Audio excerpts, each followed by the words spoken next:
welcome to this edition of Valley Black Talk Radio. Today is Tuesday, right? I had to think of what day it was. 2 days before Turkey Day. Yeah, it's 2 days before Turkey Day. For some of you, it's like 3 days before that incredible shopping day, that Black Friday. How you gonna call Black Friday? I almost feel insulted. You know, why? Well, the minister didn't already told you leave that day alone. Yeah. Yeah, so no, we're not going to mess with that. But you don't have to leave the ONME shopper alone. You like the way I did that? Did you like that? That was good. Take a look at that. So we have the ONME shopper that's finally coming out tomorrow, and we have at least a few of our vendors, and it'll pick up steam. We've got some things in there for people to shop for, from national brands, of course, our local brands. Local comes first. We always support that. And some of you might want at-home jobs. We have all kind of things in that ONME shopper. Be looking at that. If you go to myonme.com, you can get access to that right away. So that's where you can shop from. At least you know there's black-owned vendors, Jewel. That's right. You know, and so You that's know where your money is going. You know where your money's going, like those candles and like the pies and like all those things we're going to talk about. Also this Friday, just getting these announcements out quick. It's grown folks. I already talked to Kevin, so for sure things are going to happen. He doesn't want me talking about him anymore on Valley Black Talk Radio. But excuse me. You said her name, but you ain't said Oh, your name is Mel Sanders. This is Jewel Riversmith. My name is Did you Jewel. go on and you on? I did not know. Wow, I know you like the limelight like that. I didn't know you like the limelight. Folks, no, it's not that. It's just He's a limelighter. I talked to folks who watch it for the first time and they wanted to know who it is. And I know it goes. You know how I know screen. it's not true? Because there's names under our. I just said that. Okay. I just said that. But they're not always up there. They're always up there. The names are always up there? Names are always No. up. It fades in and fades out. That means they're not Okay, watching. Thank you. Yeah. Anyway, this is Mel Sanders. This is Jewel Riversmith. And I'm Julia Dudley Najee. Why you say it like that? Like that just, I'm just old Julia. He's too critical. Anchor. Are we going to kick host off the show? You know, disgruntled host causing so many problems and whatnot. But anyway. Oh, it's going to get gooder later. Gooder? That's a word. It's not a word. Last I checked, no, it is so not a word. Ebonically speaking, that's a word. Ebonically, your name is Mel Sanders. So, now we're going to talk about, because we have a ebonically, lot of his name stuff is to be able to Millie talk about. We have a lot of stuff to talk about. See how he's always getting us off track? We got like Yeah, well. a few minutes, and He's the color announcer. trying to steal the show, as usual. So at any rate, Colored announcer. The colored announcer, the colored announcer. Both. Yeah. That's Donald Trump. Grown Folks Night, Friday, the day after Turkey Day. Yes. It's Grown Folks Night here at Cafe Aroma You make me Coffee hate him House. to be out of town. We had so much fun last That was Friday. fun. Now it's going to be fun because the DJ will actually be here. Yeah. So November 27th, he'll be here, and it will go on from 9 p.m. to 1 a.m., and this is to dance off your turkey or domino off that turkey. Jewel knows what it's like to domino off some turkey. Yes, Because I do. you dominoed somebody And to beat a death. I dominate. And beat a turkey. I won't say my behind off because that's obviously not true, but I did very well. Right. So if you look at your screen, you'll see that again. That's from 9 to 1 here at Cafe Aroma Coffee House, 550 North Fulton. And speaking of what's here at Cafe Aroma Coffee House, we've got Amina's pies. She's got pecan pie. She's got sweet potato pie. She's got key lime pie. She's got, as you look at those on the screen, let your mouth water. Yeah. And they're delicious. We can Yeah. attest to the fact that they're So 2 delicious. pies a day, 3 pies. And so she's got, again, something for you to take with you to Thanksgiving and try to lie about and say, I made this pie. Yeah. You know, so They'll get away with it though because will. it tastes homemade. It is homemade. You can taste the love in it. Yeah. Yeah. You know, you try to take those store pies and say, I made this. No. People can tell, child, you got this at the store. But Amina's pies, you can taste the you can homemade. taste it. So taste that flavor. Anyway, we also want to tell you the guests we're going to be having on our show here momentarily. And one of our guests we've had before, Daren Miller. He has a case that has been going on with Madera Unified School District, and he's going to be giving us an update of what's happening. Because, you know, people think it's all over, you know, in our community. They Out of just think sight, it's out of all mind. done, out of sight, out of mind. Yeah. So it's important that it's in our site and that we're able to talk to him to get the details on that. And then people can also, that's why I love the tag team. They can see it here, then they can watch it on the television, and then we can refer them back here to watch the longer version. Exactly. It's perfect. And all of it is to keep tabs on Right. what's going on. On Like you what's say, going out of on. sight, out of mind. And as we always say, people need to know what's going on in our community. Right. And so he's gonna be letting us know. We're also gonna be having Gwen Morris on later on the second hour, because she's running for California Assembly District 23. And she wants to tell us why. Now, we know that this is Jim Patterson's seat, because that's the seat he's in right now. And I know that's your friend, Mel, and I understand. But you have to let friendship go. You have to. Now she used your name. You have to let That's friendship gonna go. use my name. It's about business, Mel, and I know you about. Yeah. So Jim Patterson is my friend, right? Yes, Oh, yes, he is. Gives you a lot of I money. didn't know that, but I'm glad to be informed on Valley Black Talk that he's my friend. Okay, all right. All in all, friends put aside, Mel's friend put to the side, and our friend, I guess. We have to stand up, and we've been talking about politics for a long time as far as African Americans being involved from the grassroots. And we've also talked about not necessarily taking a party affiliation. It's really about the agenda. the agenda. And so it's going to be interesting hearing from her perspective why she's wanting to go up against Patterson, and also how African Americans need to be having a one-point agenda, parties aside. So we'll have to see about that, how that all works out. And meanwhile, at least for some new California news, we want to be able to talk about, unless you guys got some local things we're going to be addressing here. No, go ahead, go Okay. ahead. There's a lot of sports going on right now, so people are not really, the high school and Fresno State's on a winning streak. The And so football is team- I mean, Fresno basketball City. team. So Fresno City, don't be leaving out Fresno City, Mel. City College got a good team out there this year? We have a lot of good teams. For the first time in how long?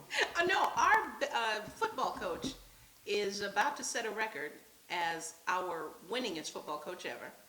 Our Didn't they men's just lose and last women's week? soccer. Yeah, but that was unusual, obviously. Yeah. Men's and women's soccer is advancing to the finals. Women's soccer, I think men's. I don't think the men have played yet. But yeah, we are doing fantastic. And you informed us about soccer for what?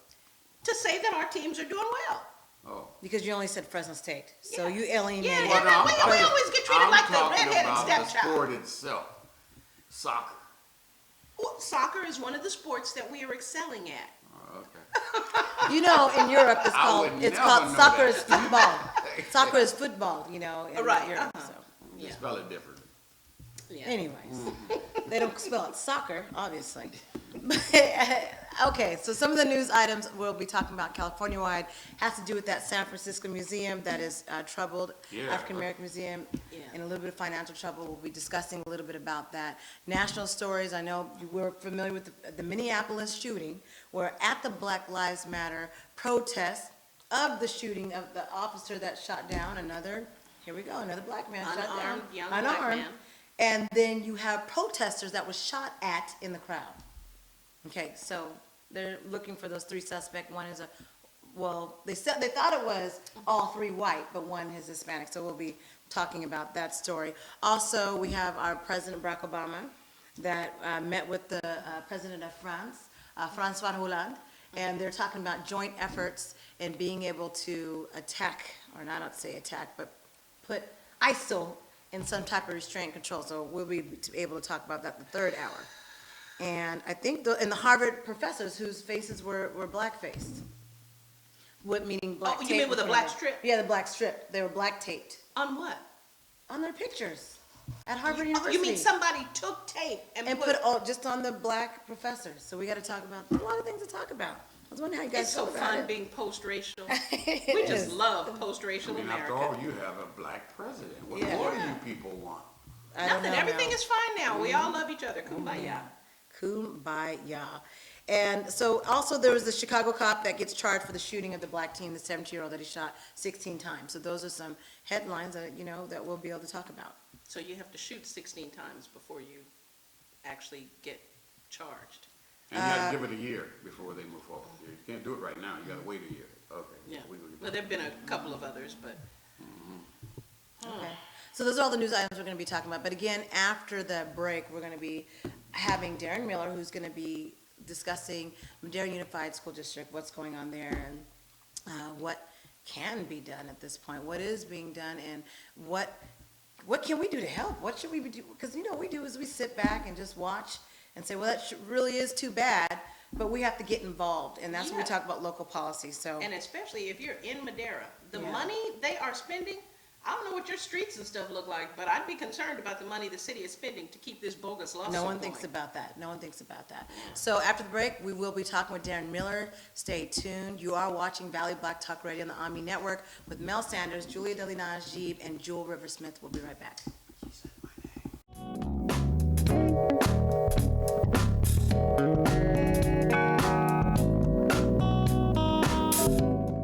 When you have credit card debt, the debt suckers' high rate and high pay are everywhere. Ooh, they're making another minimum payment. Great. Most of the money goes to us. We'll suck the life out of them. Because your credit card rates are so high, you can't get rid of the debt suckers alone. Their minimum payments are in vain. Oh, that's juicy. But one call to Consolidated Credit can get the debt suckers off your neck. Thank you for calling Consolidated Credit. Oh no, they'll lower his rates. And consolidate his bills into one low payment. He'll pay off his debt in no time. Consolidated Credit drives us batty. Call Consolidated Credit now. Call now and get your life back. Oh, because debt sucks. Call now. Call Consolidated Credit at 1-800-810-0786. That's 1-800-810-0786.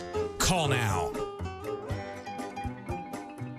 This is important news for women using birth control medications and devices. If you or a loved one have been diagnosed with a pseudotumor after using one of these birth control drugs or devices, you may be eligible for a cash award and medical expenses. Contact the law firm of Davis & Crump right now if you or a loved one have used one of these birth control medications or devices and were diagnosed with a pseudotumor to see if you are eligible for a cash award and medical expenses. Call now. Operators are standing by. The following is a paid presentation for Luminous Air.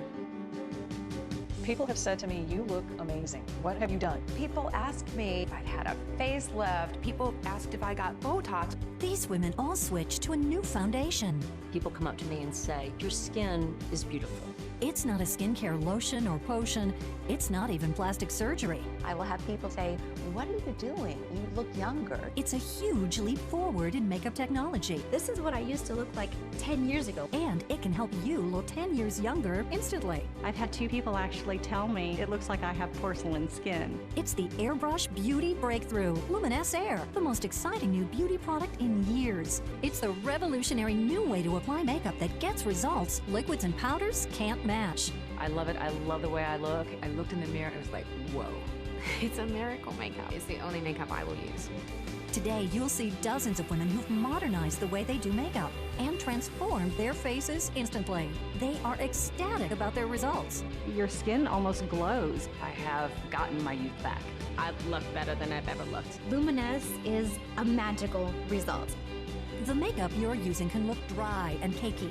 It exaggerates your pores and wrinkles, and it can make your skin look rough. Keep watching. You'll learn how you can go from this to this. You'll learn all about how you can have smoother looking skin, eliminate the problems of traditional makeup, and look 10 years younger instantly with the magic of Airbrush and Luminous Air. Airbrush makeup was born in Hollywood because it gets the very best look. Oscar and Emmy award-winning makeup artists switched to using Airbrush because it eliminates the heavy, unnatural look of liquids and powders. Airbrush makes everyone who wears it look younger. V. Neal is an 8-time Academy Award-nominated makeup artist. She's worked on some of the biggest movies in history, including the Pirates of the Caribbean films and The Hunger Games. She knows how beautiful airbrush makeup looks. It's a really flawless, very soft, velvety look.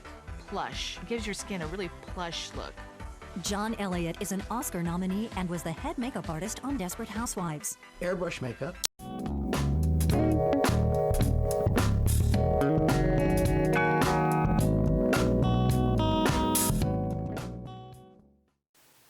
And we're back with Valley Black Talk. Today is November the 24th, I believe. Yeah, a couple days before Thanksgiving. I'm Mel Sanders along with Joe Riversmith, and we have our special guest this evening, Mr. Daren Miller.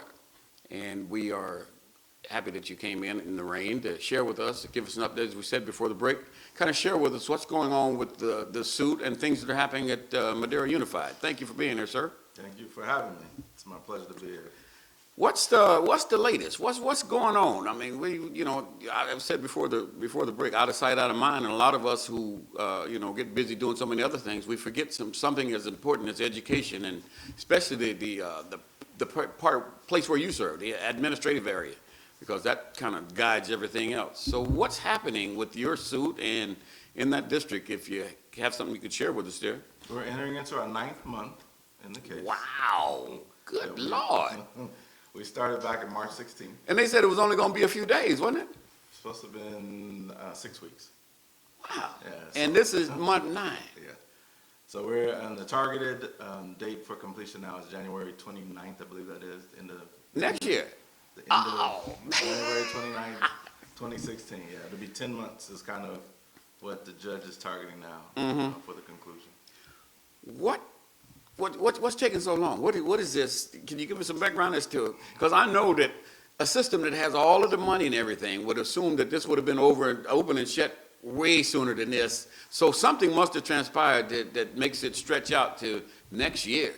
Well, it's a racial discrimination case, and when you are the plaintiff in a case such as that, you can't leave any stone unturned. So my lawyer, Melina Binninghoff, has taken her time going through the case, making sure that we've got all of the witnesses that are going to tell the truthful story about what transpired in October of 2009, which is when the incident actually occurred. Wow. Yeah, so it's been a long time. But Ms. Binninghoff has done a great job of taking her time, meticulously and methodically going through the process with the witnesses. There's been numerous interruptions. Their side has called witnesses out of order, which adds to the time. My lawyer, who also has a private practice, she's getting called away to different trials and different things that are happening in there. Actually, one of the events that happened is that we took a recess for about 10 days or so that one of the jurors and one of the defendants could go on vacation. And that's curious to me because one of the other things that's going on is that I'm in a doctoral program out of Fresno State, and we have what's called our qualifying exams coming up first part of January. And I asked for some time off from court the first week of January to get prepared for the exam, and it was denied.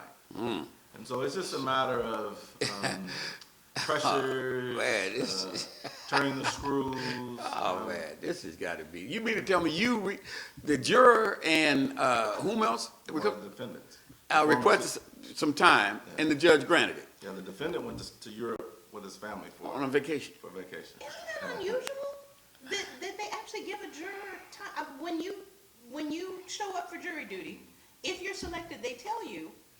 Yeah. You live with us until the end of this case. Correct. I agree. I've asked other people if this has ever happened in a situation where jurors or even defendants are allowed to go on personal vacations and holidays, and no. We're down now. I don't know if I shared this with you earlier when we spoke, but we're down now to 8 jurors.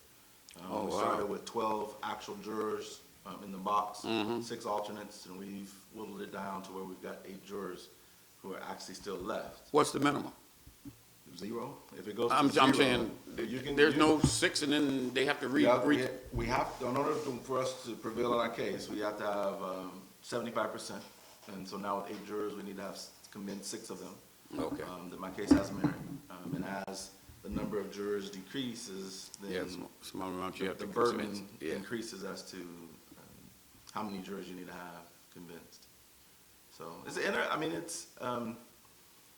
there's all types of things. I'm getting docked at work now because I burned up all of my leave time because I'm going to court 3 days a week, Monday, Tuesday, Wednesday. I go to work in the morning from 8 to 10 at my job. I'm in a demoted position as a middle school counselor. Go to court from 10 until 4 or 4:30. I have class on Monday nights. I'm going to class on Monday nights. Boy, these guys, the game is a cold game. Man, they know how to work it too. Boy, to their advantage. So, I'm sorry to cut you off, but I'm just thinking about that, man. How finagling they can be on your time, and they can be so expansive on their time to do whatever they need to do or want to do, not necessarily need what they want to do. Yeah, it's interesting. I mean, in the beginning of this case, as you talk to different people, they couldn't understand why the district didn't settle originally up front rather than investing into this situation. But it's going to wind up costing when it's all said and done, over $1 million because of the lawyers' fees, the court fees, whatever damages winds up coming out in the end, when this could have been settled out of court actually 3 years ago. So. Madera must be rich. No, it's not a matter that they're wealthy or not. What's going on is that I'm not actually fighting with the school district because when I prevail, the money doesn't come from the school It's an district. insurance. No, I know, The money comes from the insurance companies, and Oh, so that's true. I'm fighting with the risk management group. And I haven't seen them. They used to come to the trial and make appearances. They haven't been there in probably 3 months now. And so I guess they just have strapped on for the long haul, we're gonna fight this out. There's a tactic on their side where they're going to be looking to get the defendants, the actual 2 people that's involved with it, released from the case, saying that we did not present enough evidence of their harassment. So it's a stretch. What they're doing now is trying to mitigate damages, unfortunately. And that's part of the process of it dragging out and taking so long. Man, I just, it's almost, it makes you speechless when you think of all of the things that they could be doing. Like you said earlier, this could have been settled months ago, yet they chose to drag this out. And I would love to really be in the war room of that team to kind of, because to me, maybe it's not that way, but it certainly to me has racial connotations. I don't think they would have done this had this been a white person that was suing them for another reason, maybe not racial discrimination, but something else that they were caught up in going to court with. I just don't see them spending that kind of time and energy because, hey, come on, this is a lot of money. And somebody's going to be saying, are we sure we want to go down this road? Well, we've got numerous witnesses that we've called, as well as some of the witnesses have been called out of order, who were district level administrators, who all said that I was treated differently. There was a different set of standards. There was my immediate supervisor was told by one of his superiors to have hands off. She retires. Now she's no longer there, so now it's hands on. There's a lot of testimony that has talked about that, about how when I was the only African American principal at that time, how I was treated differently. Mr. Miller, Daren, can you, for folks who are watching and listening and are not familiar with your case, can you give us a brief from the beginning so that people understand what we're talking about and what transpired up to this point? Okay, I was hired as 2006-2007 school year as a principal at Martin Luther King Middle School.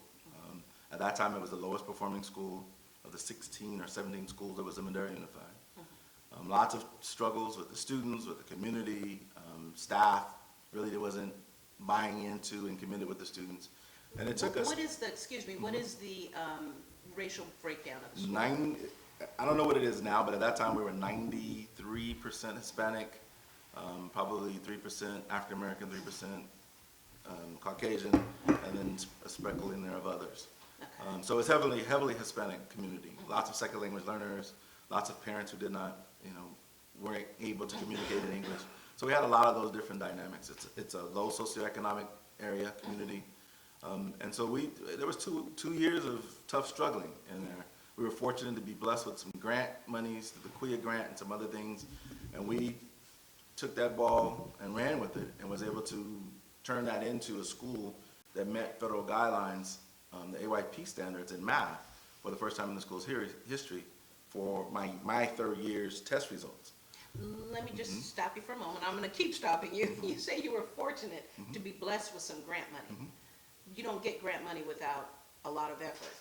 Correct. So there was you didn't just come there and put your feet up on the desk. No. It was, when I say blessed, not everybody that deserved to be QUIA funded received monies. There was only so much money to go around. It wasn't that we were more qualified or in more need. There were other schools and other districts that had bigger need. And for whatever reason, we were selected. It was one of 3 schools. But you have to fill out paperwork. You right. have to, go through the grant process. writing is a major. No, I didn't do the grant writing. I was just part of the process and putting in the information, providing the information to our district who actually submitted the application for us. Okay. There were 6 schools that submitted applications for it, and 3 of us were selected. And I was the middle school that was selected. Okay. And so we were able to, in addition to our $400,000 that we were getting our categorical funding already, that increased, they added on another $600,000.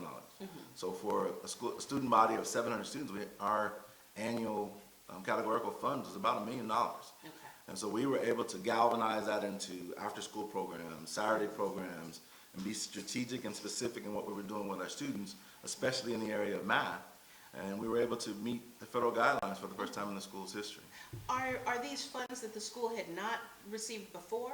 Correct. It was additional funds. What it was is it was a lawsuit where our governor, Arnold Schwarzenegger at the time, had did something where he took some money out of the school budget, and as part of being sued by, I think it was CTA, he had to come up with a process of how he was giving that money back. Okay, And the that- CTA being California Teachers California Association. Teachers Association sued for those monies to come back, and the money came back in the form of the QEIA grants. grant. And a it's Quality Education Investment Act, QEIA is what those grants monies were for. And it was in addition to the categorical funding that you had. And like I said, it was great. We were able to lower class sizes to 1 to 25 in our core areas. I was able to hire some additional innovative teachers, be able to support them by sending them the trainings. And then all of that exterior work was able to come back into the classroom. And we were moving and working in the right direction, meeting standards.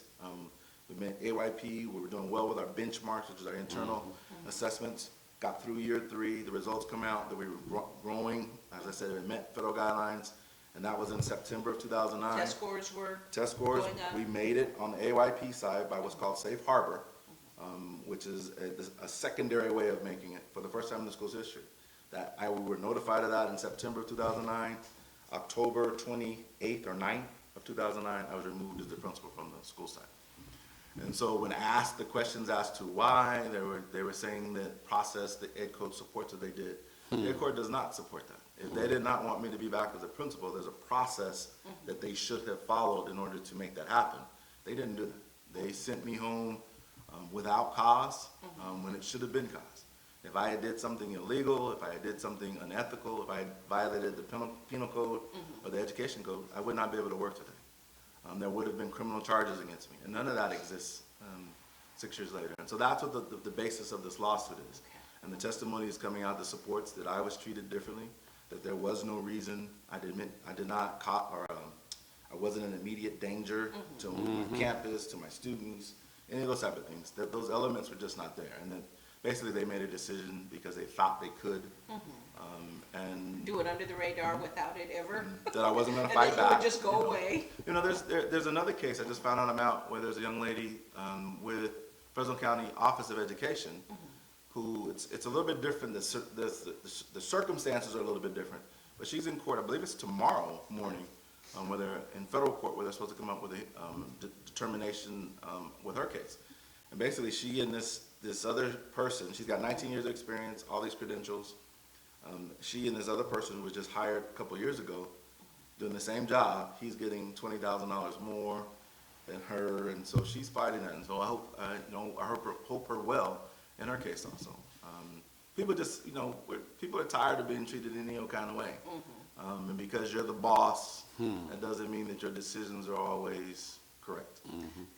The racial bias aspect of your case, explain that. What do you explain that? What part do you think race played in what is happening to you? At the time, I was the only African American site administrator. The second African American who's ever been hired in that district, and the district's been around since 1966. As testimony has come out from, as I said earlier, from witnesses on our side as well as their side, I was treated differently. There's examples. The only other two, actually there's, found out about another one, but there's 4 of us, 4 principals that have been removed prior to the end of the school year. One had 2 sexual harassment cases with his teachers. Another one had inappropriate behaviors, using the computer, the school's computer to do some inappropriate stuff. And a young lady that I found out about because of this case, who was moved from her school site but not sent home. She was moved to the district office to do some other administrative work in the district office, and then myself. So this is the company they put you in. Right. And so 2 guys committed crimes. They were removed for whatever reason with the young lady. It didn't work out, but she was not removed. She was moved from her school site, but she was able to go to They sent me, I was at work on October 28th. I was at home October 29th and did not return until the start of the next school year in my demoted position as a high school counselor. So, just out of curiosity, and I already know the answer, if what you're doing now is, you know, basically back and forth with the insurance adjusters, have you received any kind of formal apology, any acknowledgement? Because obviously, if it's just back and forth with the insurers, we know some wrongdoing was done. Nobody Anything at all? knows. Even personally, just. But the thing about it is that nobody knows that I'm fighting basically with the insurance company. They think it's a school It doesn't district. it doesn't come out in court, and the jury doesn't know that. The only reason why I know that is because I'm behind the scenes and I'm having conversations with my lawyer about what the process is. Because I didn't understand it at the beginning also. But my positive outcome does not take money out of the general fund. It takes money from this entity that's out there who takes funds from numerous school districts to be able to pay for damages as these school districts act inappropriately. And so, but that doesn't come out in court. There's lots of other things. The jurors don't know that some of these recesses that we've been on have been because of my lawyer having other trials that she's got to be at, because they allowed Mr. Stafford, the former superintendent, one of the defendants, to go to Europe with his family. They don't know that my request for 4 days. So they know they were on break. Right. They don't know why though. And See why I trust the jury system? I mean, I understand part of it being in it, that there's you try to remove any biases that may be in there, but But the problem is, when a person is making a determination, I, as a juror, you trust me to make a determination about anything. Facts presented. Yeah, anything. But you don't give me all the information. I'm not smart enough to get all the information and figure it out for myself, you know, work through it. But you want me to make a determination on someone's livelihood or life and death or... And the judge's instruction at the end of every day is that they're not to discuss to the jurors, to the jury. They're not to discuss this amongst themselves or with anyone else.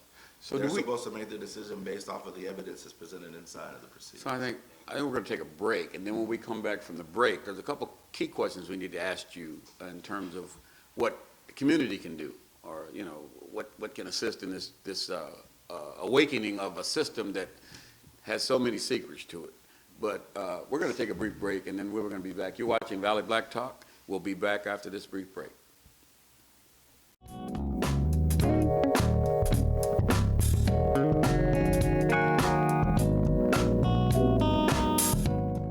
When you have credit card debt, the debt suckers' high rate and high pay are everywhere. Ooh, they're making another minimum payment. Great. Most of the money goes to us. We'll suck the life out of them. Because your credit card rates are so high, you can't get rid of the debt suckers alone. Their minimum payments are in vain. No, that's juicy. But one call to Consolidated Credit can get the debt suckers off your neck. Thank you for calling Consolidated Credit.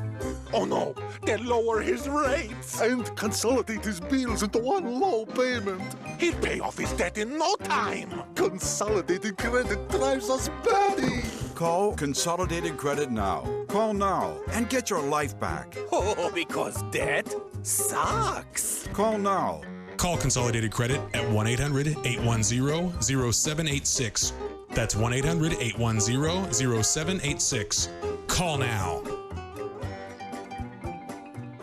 This is important news for women using birth control medications and devices. If you or a loved one have been diagnosed with a pseudotumor after using one of these birth control drugs or devices, you may be eligible for a cash award and medical expenses. Contact the law firm of Davis & Crump right now if you or a loved one have used one of these birth control medications or devices and were diagnosed with a pseudotumor to see if you are eligible for a cash award and medical expenses. Call now. Operators are standing by. The following is a paid presentation for Luminous Air. People have said to me, you look amazing. What have you done? People ask me if I've had a facelift. People asked if I got Botox. These women all switched to a new foundation.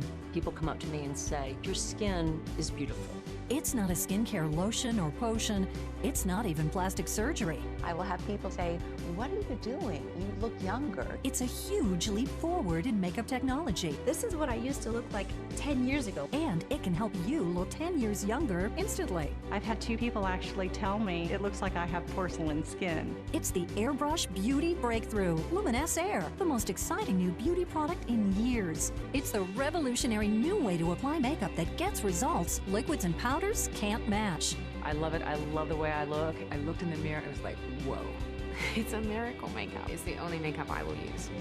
Today, you'll see dozens of women who've modernized the way they do makeup and transformed their faces instantly. They are ecstatic about their results. Your skin almost glows. I have gotten my youth back. I look better than I've ever looked. Luminous is a magical result. The makeup you're using can look dry and cakey. It exaggerates your pores and wrinkles, and it can make your skin look rough. Keep watching. You'll learn how you can go from this to this. You'll learn all about how you can have smoother looking skin, eliminate the problems of traditional makeup, and look 10 years younger instantly with the magic of Airbrush and Luminous Air. Airbrush makeup was born in Hollywood because it gets the very best look. Oscar and Emmy award-winning makeup artists switched to using airbrush because it eliminates the heavy, unnatural look of liquids and powders. Airbrush makes everyone who wears it look younger. V. Neal is an 8-time Academy Award-nominated makeup artist. She's worked on some of the biggest movies in history, including the Pirates of the Caribbean films and The Hunger Games. She knows how beautiful airbrush makeup looks. It's a really flawless, very soft, velvety look. Plush. It gives your skin a really plush look. John Elliott is an Oscar nominee and was the head makeup artist on Desperate Housewives. Airbrush makeup.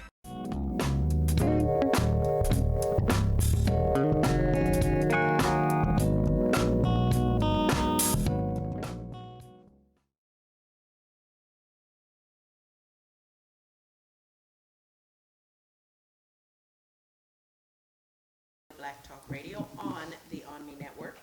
It is Tuesday evening, the 24th of November, and I am a co-host, Joel Riversmith. I'm here with Mr. Mel Sanders, and our guest, Mr. Daren Miller, who is catching us up, updating us on the status of his racial discrimination case with Madeira Unified. Unified. All right, so Mr. Miller, you have the floor. Well, I'm not sure where we left off. You were bringing us to the current moment. So the school improved. Correct. Test scores improved. Outlook improved. And they got rid of you. Correct. We, like I said, we were notified September 11th, I believe it was, 2009, is when we got official notification. We kind of knew, because you get all your preliminary scores and there's some calculations you can do. So it looked good, but I wasn't sharing that information because I didn't want to get people's hopes up. But when it was confirmed from the state that we had made safe harbor in math and NYP for the first time in school's history, I immediately sent out an email to all of my teachers, all the district level administrators, we had some external coaches through another organization that was working with me directly and with our school site, working on improvement and stuff. I immediately sent out an email to everyone, congratulations for being in uncharted waters, congratulations for the hard work. Our last 3 years of hard work has paid off because we've made safe harbor. There was one response to that email other than from my teachers. One response. Positive or negative? It was positive. It was very short, very brief, and it was from one of the external coaches who responded, says, congratulations, Daren, keep up the hard work or something like that. Very simple. Nothing from the superintendent, nothing from my immediate supervisor, nothing from the district level administrators. And like I said, about 5 weeks later, they're sending me home saying that it's time to make a change because the school is not moving fast enough. So let me ask you this. You said there were three outside folks that worked with you, three external groups that worked with you? Not external groups. There was a group called Springboard at that time. Okay. We worked with administrative management and then my coach. Okay. I had a coach that was working directly with me. There was a coach that was assigned to our superintendent. And then there was some other coaches who were assigned to other administrators inside the district.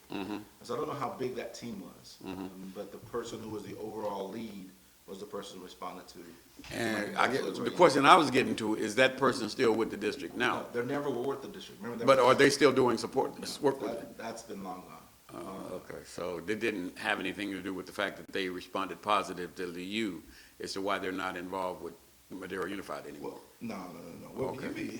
It's so funny, as the testimony comes out from the witnesses that are on the defense side, on their side, they ask the simple questions: was the school improving?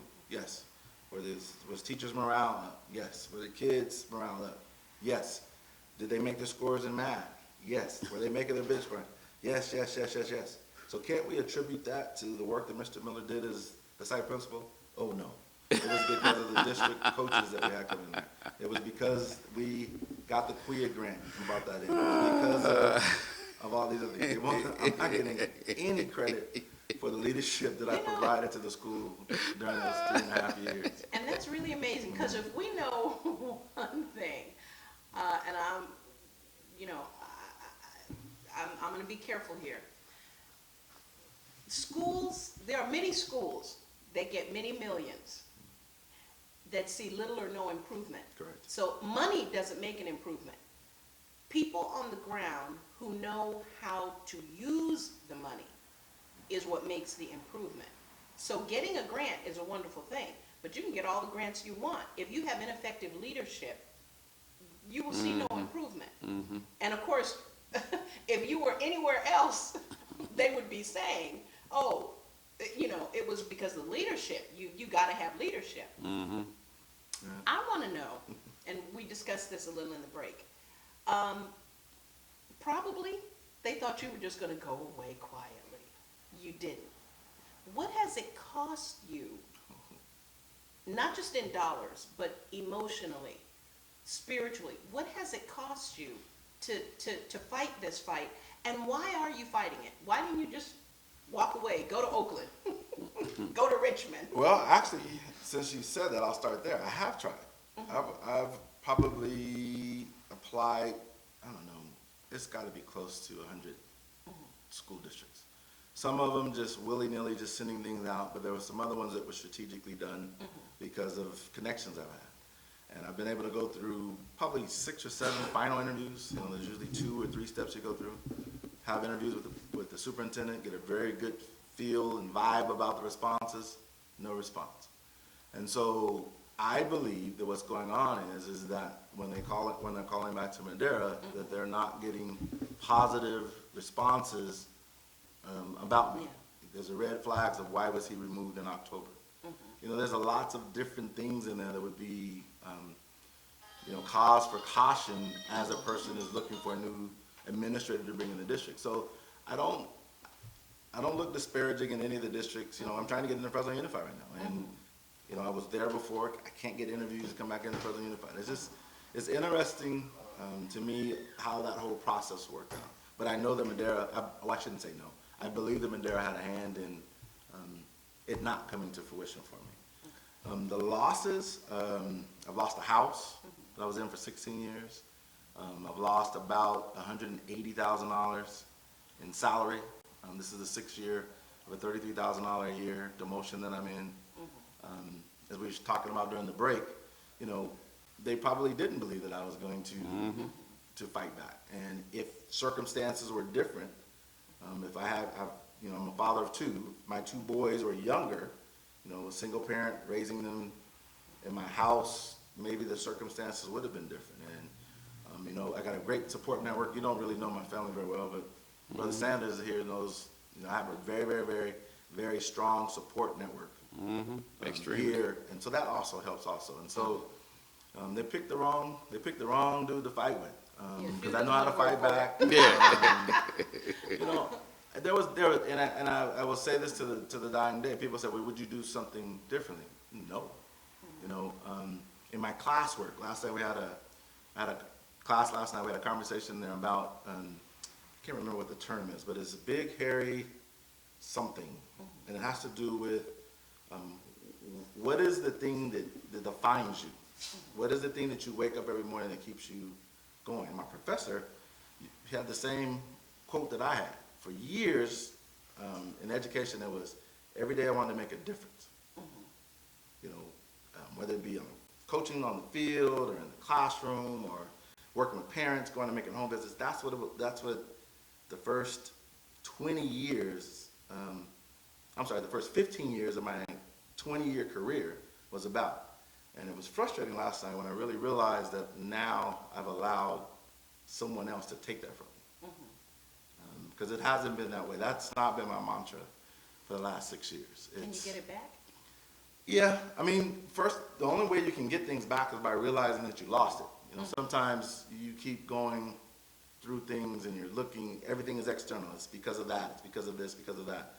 It's not until you understand that you're giving people, in this particular case, I've given that mantra away because of, you know, just wanting to fight back and, you know, not wanting to be the, you know, I don't know what the right term is, but not being, you know, kind of being an island to yourself. You kind of separate yourself. You still go to work every day, do the job, work with the kids, doing those things. But I just know that I don't feel like I'm making the difference with what I'm doing now for the last 6 years that I did for the first 15 years of So the my career. openness, perhaps, that you originally had, the enthusiasm has turned into, you've become a gladiator instead of. I point this at my dad all the time. I call him, he says he's an angry old black man. And so I've also now switched that. Why don't we laugh at my dad? But I've switched that around because I've taken a lot of qualities of my dad. Not that it's a bad thing, but I am grumpy at times. I'm frumpy at times, and I get ticked off at the littlest things. And so I know that's not the way I have been. But my antennas are up right now. I'm very, very, very sensitive to things. One of the things I'm doing right now is I referee football, high school football area. And there's a whole bunch of stuff that's going on with football and refereeing. We had a game Friday night, Clovis North and Buchanan, in which Clovis North handled Buchanan pretty well. Towards the end of the game, there's a brawl that breaks out where the Buchanan kids leave their sidelines and go across the field. When we get it all sorted out, the Clovis administrators, instead of saying thank you for the 5 people that were out there handling these hundreds of kids that's out there doing the best they can, it's our fault. We let it get away. And they wanted to cancel the game, and I talked to my crew. We're not going to cancel the game. We're not going to give our power over to this, not necessarily to them, but to this negative situation. We're out here. We need to make sure this game gets finished so that we get erased out of the process. We went through the last, whatever it was, 1:40 in the game. No more incidents. The kids are hugging each other, patting each other on the butt. No more incidents. But it was just interesting how you go through those scenarios. You have no control over what happens. All you can do is respond to it. And no matter how well your response is, you still blame. You're the bad guy. And so it's just situations like that kind of come up all the time. And I know that I'm more sensitive to those things now because of what's been transpiring in my life for the last 6 years. Let me ask you this. I know we got a few minutes left here, but let me ask you, and I started before the break, in terms of community, what would be some suggestions that you could leave with us that with folks that wanted to get involved and wanted to ensure that things like this got the notoriety that it needs to get, and whatever could be done for community to prevent this kind of action from happening to others would be a recommendation from you? Well, the community, this having a conversation, letting the story be told. One of the things I don't think we do a very good job of, especially here in Fresno in the African American community, is telling our stories. There's always someone else who's telling our story for us. And so I appreciate being provided the forum to be able to tell the story and what's going on in my life and how it affects what I'm doing on a day-to-day basis. So that's part of what the community can do, is tell the story. Have a conversation about what's going on. I've been in this community almost 50 years. I'll be 50 in February. So I've been here all my life but a couple of years. And so people know who I am. They know my family. They know my mom and dad. Have those conversations about what's going on. The prevention side of it is a little bit more deeper. I think one of the things that has to happen is the school districts have got to get back to serving kids. I've been in education. It's the only career I've ever had. And I am not totally sold that in K-12 education or P-12 education, that everybody comes to work on a daily basis with the children's best interests in mind. I think that the crash of the economy changed the focus of a lot of teachers. They were worried about how they were going to be able to provide for their families and those type of things. That's not a bad thing. I'm not saying that's a bad thing at all, but I'm just saying that the focus changed. You know, it used to be, yeah, we can take care of our own, but we know we have this job to be able to do that. Let me help someone else's. We've gotten away from that. I think that we've lost that. And so making sure that you have principals, making sure that you have support staff, making sure that parents are involved in what's going on in the schools on a regular basis is how you prevent these type of things. So how important is it, and I guess I always have to get to the political aspect of it, how important is it that school board members be informed about process and about the things that they are responsible for, if you will, in terms of policy? Because I can clearly see how the actions of a superintendent or a district would fit right into either the support or the violation of a policy when it comes to your situation. Well, school boards only have one employee, that's the superintendent. They make determinations about other employees, hiring and releases and things, but as far as the one person, entity, one position that they're in charge of is that superintendent. And unfortunately, a lot of boards here in the surrounding area march to what the superintendent tells them to. And that's not the way that the structure is set up for. And I think that's why we're having a lot of difficulties. You know, one of the other things I'm finding out also as I'm going through this doctoral program is that when you get, I don't know if you guys saw the study about where, I know you guys know about, you know, that this geographic area is very impoverished. Very, very. Yeah, But you know that we also, and I apologize for this term, but you know that we're also very dumb? There is new studies coming out that says that we have the lowest, for metropolitan areas, we have the lowest number of high school graduates. We have the lowest number of people who are attaining college degrees. We have the lowest number of bookstores. We have there's all types of things that supports education, library facilities, library hours. There's lots of different things out there that says that we're dumbing down our population. Let me finish this real quick. When you look at the superintendents, the people who are running our school districts, our 36 or 34 school districts in Fresno County, you're going to find 6 or 7 of them that have doctoral degrees. Mike Hansen, the superintendent of the fourth largest school district in the state of California, does not have his doctoral degree. And that's not a smirch at him at all, but he hasn't been vetted through the level of professionalism and education that he needs to be running an entity such as this. Okay? You have to take a look at that. When we talk about you said about prevention, we got to make sure that we're getting people who are properly vetted, properly credentialed, first of all, then properly vetted, and have the experiences and the know-how to be able to do their jobs. Perhaps if Mr. Hansen had a doctoral degree, he would understand the importance of community. He would understand the importance of partnerships and dialogue. What is the LCAP and LCFF funding about? It's about getting the communities involved and stuff. And they're getting a tremendous amount of money out of that process. If you don't have a background and the knowledge and the desire and experiences in doing that, it's all for naught. And so when you talk about prevention, I think that's one of the things that our community, in particular Fresno and our area, can do, is to make sure that we get people who are the heads of these educational bodies. They do that at the college level. You're not going to see somebody that comes into Fresno City or Fresno Pacific, something that has not been vetted through that process. Why are we doing that at the P-12 level? So that's just another That's a great point. And Fresno Unified is a good example of a district that gets lots and lots of money. But again, if the leadership doesn't properly allocate and effectively use those dollars, the rates of learning stay low. I read part of that study, or not necessarily the study, but the outcomes. I read the article, and I don't know who did the study, and of course I didn't want to believe it, so I said, well, who did the study? When you look at poverty and what they tell you about poverty and low levels of educational attainment, it fits hand in hand like a glove. And so I wasn't really surprised when I saw that. The part that surprised me is, why is it taking so long for that type of information to come out? I don't think that's anything new. I think that's been that way for quite a while. And so hopefully it's articles such as that, it's the work that people are doing on a regular basis in the community, who is going to change those outcomes. Whole other show. Yeah, and What are we gonna do to change that? well, you know, I was going to get ready to invite him again. We're just about up at this I don't hour. want to talk about my case no more, though. Next time I come, hopefully it's going to be over and done. So We'll we get the can results talk up. about We'll talk about where we go from here. educational stuff. But we thank you for coming in. We appreciate you coming in and sharing with us. And you will come back again and share something else if need be. Yes, sir. But if this is still going on, we want to hear this too. If it's still going on, y'all probably sending me flowers. I'll be 6 feet under, so stress.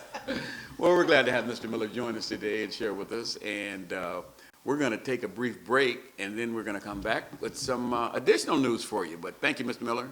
We're going to take a brief break, and we'll be right back. This is Valley Black Talk.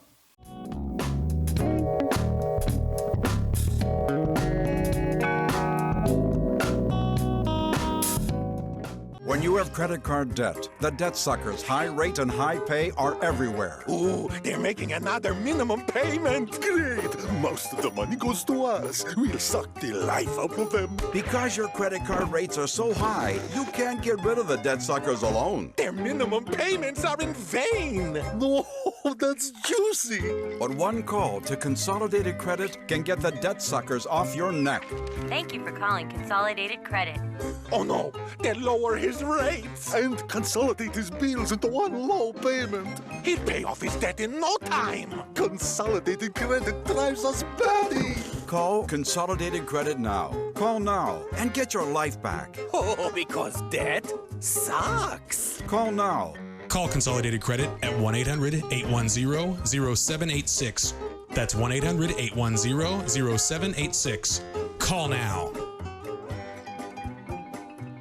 This is important news for women using birth control medications and devices. If you or a loved one have been diagnosed with a pseudotumor after using one of these birth control drugs or devices, you may be eligible for a cash award and medical expenses. Contact the law firm of Davis & Crump right now if you or a loved one have used one of these birth control medications or devices and were diagnosed with a pseudotumor to see if you are eligible for a cash award and medical expenses. Call now. Operators are standing by. The following is a paid presentation for Luminous Air. People have said to me, you look amazing. What have you done? People ask me if I've had a facelift. People asked if I got Botox. These women all switched to a new foundation. People come up to me and say, your skin is beautiful. It's not a skincare lotion or potion. It's not even plastic surgery. I will have people say, what are you doing? You look younger. It's a huge leap forward in makeup technology. This is what I used to look like 10 years ago. And it can help you look 10 years younger instantly. I've had 2 people actually tell me it looks like I have porcelain skin. It's the Airbrush Beauty Breakthrough, Luminous Air, the most exciting new beauty product in years. It's the revolutionary new way to apply makeup that gets results liquids and powders can't match. I love it. I love the way I look. I looked in the mirror and it was like, whoa. It's a miracle makeup. It's the only makeup I will use. Today, you'll see dozens of women who've modernized the way they do makeup and transformed their faces instantly. They are ecstatic about their results. Your skin almost glows. I have gotten my youth back. I look better than I've ever looked. Luminous is a magical result. The makeup you're using can look dry and cakey. It exaggerates your pores and wrinkles, and it can make your skin look rough.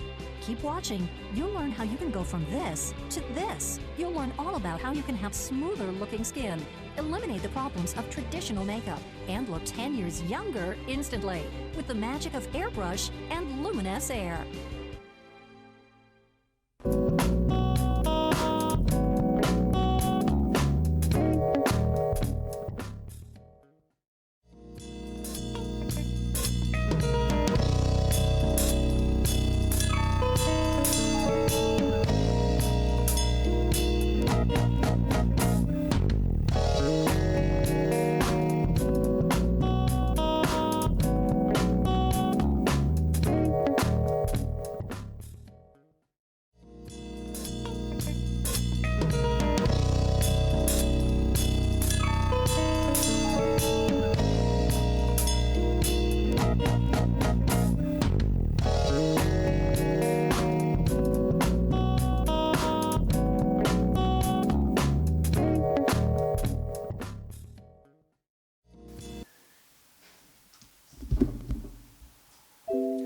And welcome back to another edition of Valley Black Talk on the ONME Network. I'm Mel Sanders, along with Joe River Smith, and we do have a special guest in the studio. Today is 2 days before Turkey Day, though. This is November the 24th. Yeah, that's it. Yeah, I got it right this time. And we hope that you folks are preparing to have a lovely Thanksgiving and don't overdo it. Don't eat too much turkey. But That's what Thanksgiving is for. yeah, but you don't want to overdo it. You know that. Yes, you do, and then let your pants out and lay on the couch. Okay, you can eat the turkey, but leave the rest of that stuff alone. How about that? You'll be all right there. So See? you're saying eat turkey and don't eat no sweet potato pie? No dressing. No mac and cheese? No greens. No. Leave all that alone and just eat the turkey, and you'll be okay. Crazy talk, you guys. Because I'm telling you what I'm not going to do. I want you to do what I'm not going to do. If I get a chance, I'm eating everything on the table, a little sample of it, and then I'm coming back again to have some more. But no, let's get serious here. We have a person that's in the room with us who is a candidate for the 23rd Assembly District, and it's somebody I've been knowing for 1, 2, 3 days. Good. Yeah. I was about to say you need to stop. Miss Gwen Morris. Yes. Gwen, we're so glad to have you here. Thank you for showing and sharing with us today. Yeah. And man, you're taking on a serious challenge. These are serious times. Yeah, but I'm thinking, can I be just real? Can I be really, me and we go way back. Yeah, but you have this on live air, so is it going to be me and you, or we're going to talk right, but I just want to say this. I just want to say okay, what do you want to say? That both of us are on the other side of the magic number. We're supposed to be trying to coast. And yet, where'd you find this newfound energy that now you want to take on the responsibility of changing things before you skip out of here? Well, because it's baby boomers, and we're on that other side, whatever side that is. But that's the side of wisdom. Oh, okay. Right? Was that what I was supposed to be smarter than that? Oh, yeah, okay. Yeah, you were supposed to roll with us. Come on now, Mel. We can do that now. Okay. All right. We don't have the stress of worrying about our children growing up or some of the other things. And for my particular case, I'm retired. Not tired, just retired. Oh, okay. Okay. Well, that seems to work. This makes an opportunity. So talk to me about this run and this seat and what has it been like? We want to start at the end and work backwards, or you want to?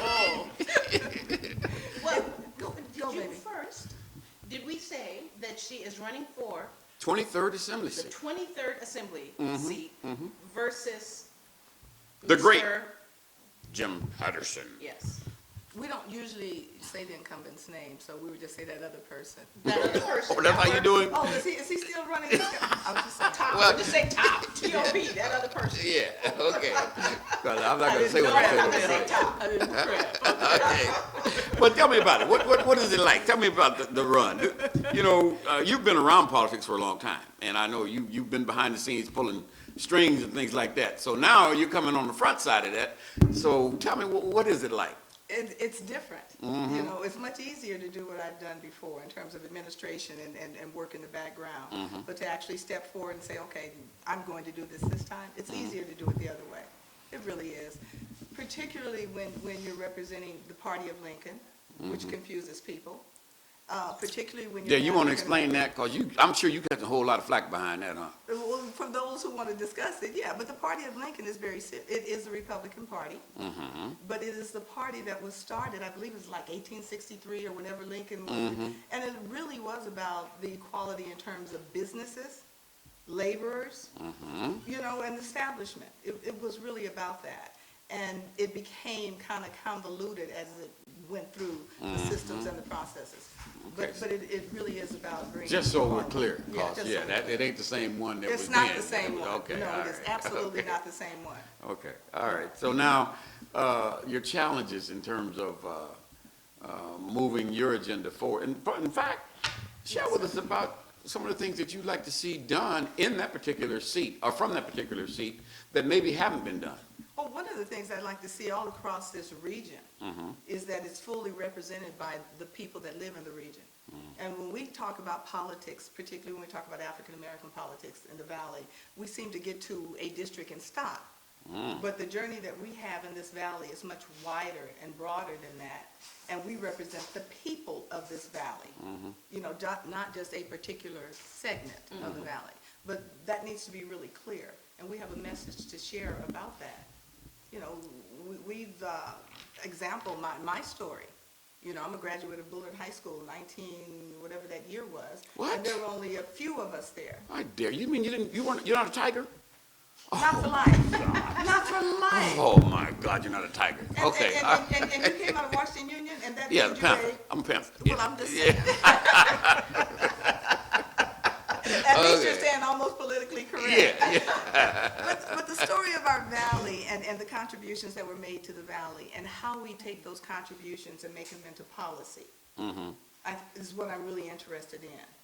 To date, the story that's been told has been a little one-sided, and we can look at that when we talk about the voter registration or lack of registration and the turnouts.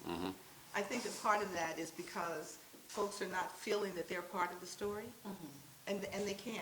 I'm interested in us engaging the system. I'm interested in this valley writing policies that impact us a little differently and more positively. So you've been on the campaign trail for how long now? Today. So what has been some of your Today response? is no, I'm a I know, harassing. she This is just, I already know. That's why I skipped and kept asking my question. You Although are this is the place to This is stop the in. place to stop in. This is definitely the place to stop in. But you know, I think I've been on this trail all my life. Okay. You know, when you talk about politics, it's not something that you jump in. It's the journey. And so if you talk about every facet of my life, from being out at Bullard High School, one of two African Americans out in my class, when you talk about the 1966 Civil Rights Act and the youth and summer enrichment being the first to do that and that come around, all of that leads you somewhere. And as long as you have breath and energy and you have capacity, then the journey continues. And so as a part of that, I've been in politics all my life, and all politics are local politics, and I've been engaged. Yeah, you're right. This Tip O'Neill shared that with you. Huh? Yeah, I he know told me that. Yeah, We were having yeah. tea the other Okay. day. But what I guess the question I was asking, though, in terms of your conversation with others in the party in particular, and their response to your attitude and your vision, some of the things you just shared with us, are they receptive to that? How have they been? Quite honestly, because it's new. You know, it is a transition. It's new. We're used to, in the 23rd District, we're represented by a Caucasian male. And always have been. And always have been. And people thought that would be how it was.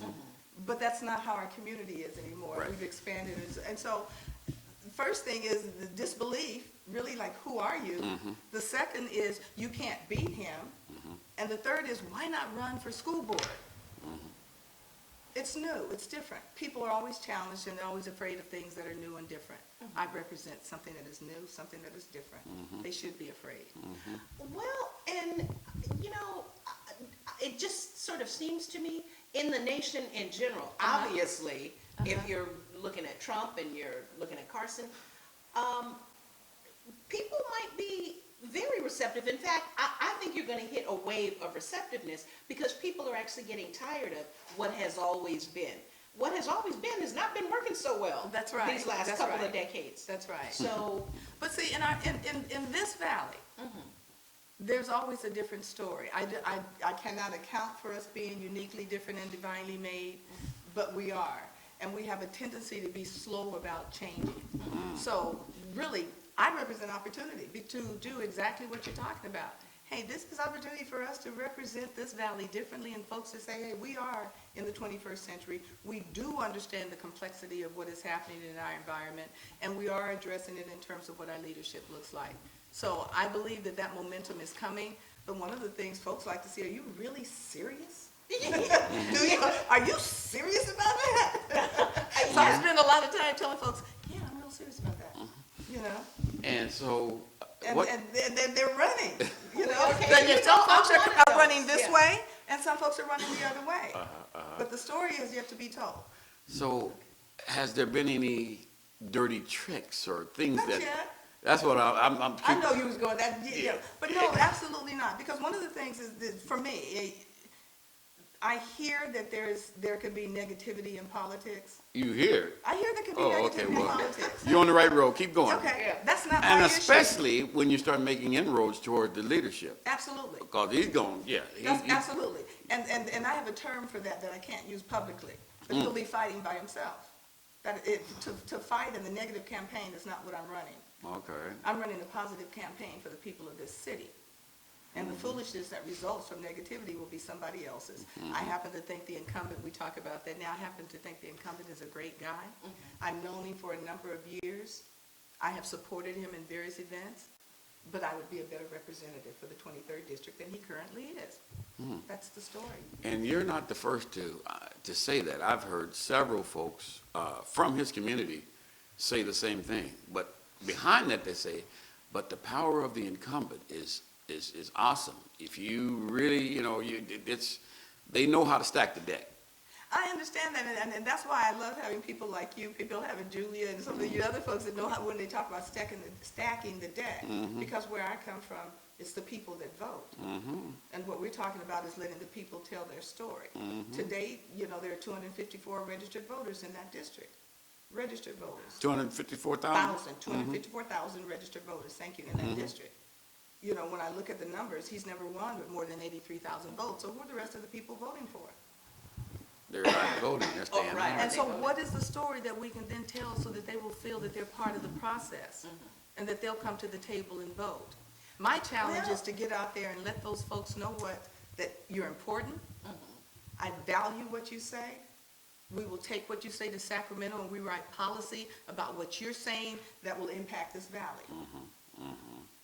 It's upon me to tell the story and to make folks come out to the table. And on some of you other folks who go ahead. there, I got enough what I'm doing. Bam! Come on with it. Now, I want to know. Yes, ma'am. Yes, ma'am. How are you going to address folks like me? Oh, I love it. Yes. Who don't already know you. No bias here. I do already know and like you. Thank you. But how are you going to address folks like me who say, I pay attention to the person, Correct. but really I'm looking for that letter because I don't want to go on that DR. side of the fence. Understand. How are you going to reach us? And I want to feel comfortable that if I'm going to cross to the dark side, Is this the first time Republicans have been called the dark side? Is that it? Is it about me or is it? Okay, I'm sorry. Yeah, and that would be my reservation. The person I feel confident in, but I'm worried about the team they're playing for. How do you that's one deal of the with that? that is one of the real issues that we face, not only as Democrats and Republicans, but how important is that? The races that are now occurring are really nonpartisan races. We still like who we like, but when it comes down to the polls, and you say, who do I vote for? This Republican who has never voted any other way than straight line, or this person that I know that has experience that may bring a different journey to it. So do you not vote, or do you say, I want that person in? And that's a even conscious if I question. don't agree with every, we- that's the thing. We can't agree with everything even that with everybody the people that play says. on your team, you don't agree with everything. So. Absolutely. When we look across it now, but you know what they haven't had in the 2014 election? Patterson ran as an incumbent, unopposed. Unopposed. Where was the rest of the story? Yeah. You guys, this is a new Where were the day. other voices? And understanding some of, I love this one. Some of my best friends are Democrats. You know some Democrats. My family are Democrats. And they're asking me, what are you doing? But that's why I'm very clear when I talk about the party of Lincoln. And if we look at what the real party of Lincoln, it's closer to the Democratic Party, and I can say that in some circles, because it's still about the end of the day. How do we distribute finances and opportunity and resources in this country? How do we do that? Right now, the field is unequal. That's what I was going to say. The party of Lincoln was really about equalizing that field. So you might revolutionize, take it back to where it used to be. Because really, it's only been like the last generation or so, the last few decades, in fact, that it has gone so far and so bad. And part of that was because not only did the Republicans go that way, but the Democrats went that way as well. And so you have a rise in independence, right? And others who are just not declaring what they are. And why is that? Because the parties are such. not speaking to the people. Opportunity. And- It's not a clear-cut line, I don't care where you go. It really isn't. So how much of that is due to money, in your opinion, in terms of financing campaigns? It's all about money. So you think the attitudes that these both parties hold? It's about money. Of course it is. One is about private industry, the other is about social industry. Using public dollars to Using do public yeah. dollars. It's all about the money. And that's one of the issues that we need to address, because it should be about the people. And that's one of the statements that I'm making is, it has gone away from the people. And now it's about something else. And so it looks as if we're fighting against one another when we're not. And I'm speaking we now as the people. You know, I can say we the people are not fighting against ourselves. We're trying to figure out how do we sustain and grow. But it's all, people, the individuals who vote, for the most part, vote for something that's selfish to them. What is your message to them that says, look, you need to support me because I can represent your best interest as a whole, as a mass? Because what you said is true. And when you say that people vote according to their self-interest, I am their self-interest. Yeah, well, how you going to convince them of their that? self-interest. So you walk because into... I can show you that Patterson has not been your self-interest. If he has, then let's look again at the vote. So I represent opportunity for your self-interest to be shown. Now, So you put me in there for 2, 4, 6, 8 years like we've done it before, and if your interest is not, then we can talk. But without giving opportunity, and this is a country of opportunity, then you won't know that. Well, to me, you have a plus and a minus in terms of, well, maybe two pluses.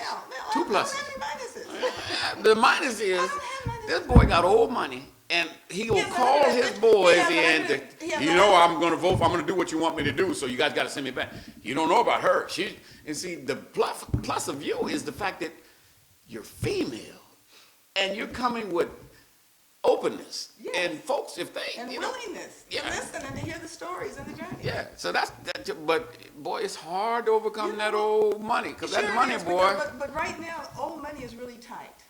Old money is not flowing, because one of the things that people are waiting to see is what happens after the primary. You get it to the primary, then we can talk about old money. Right now, he has about $154,000 in his So he's raised already? Okay. And he raised that before. The story hasn't been told, and one of the things we have a tendency to do is to project what the story should be. Let it fall. Because I still maintain that people overcome money. The power lies in the vote. Now, they use money to get out and vote. But they also use relationships, and I don't think we've used our relationships to the fullest. And that leads right into my next question, which is, so how will you get your story out? You're going to have boots on the ground? Are you going to, when you don't have a huge war chest, and let's hope you have a huge war chest by the time you get there. I have huge warriors that with broad chests. Okay. But I'm just saying. Are you going to have boots on the ground? Are you rounding up volunteers? What's going on?